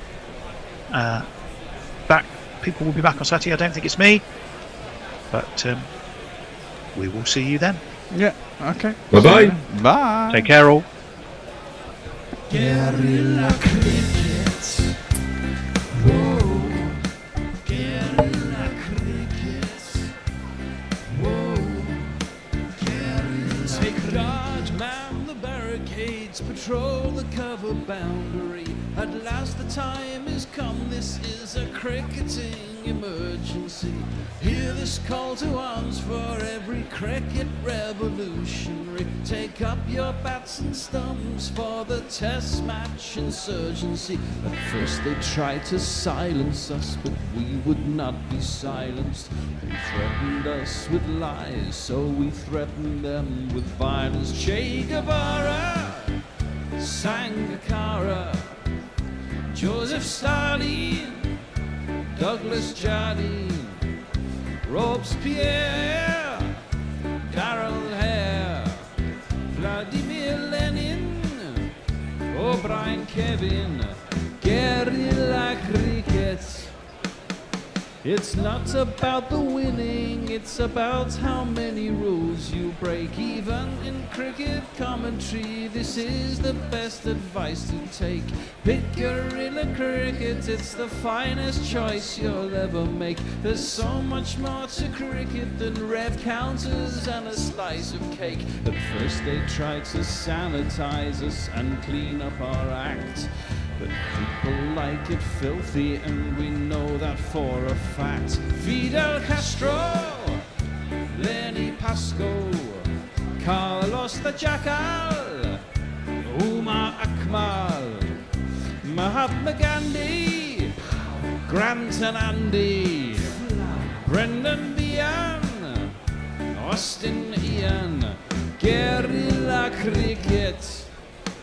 Stick with us, cause you know we're not the kind of thing that you see on the TV and the radio. So vive la revolution. First they tried to buy us, but we would not be bought. Okay, we were, but then we ran away, and we will not be caught. We would not give up the ghost when they left us all for dead. They decap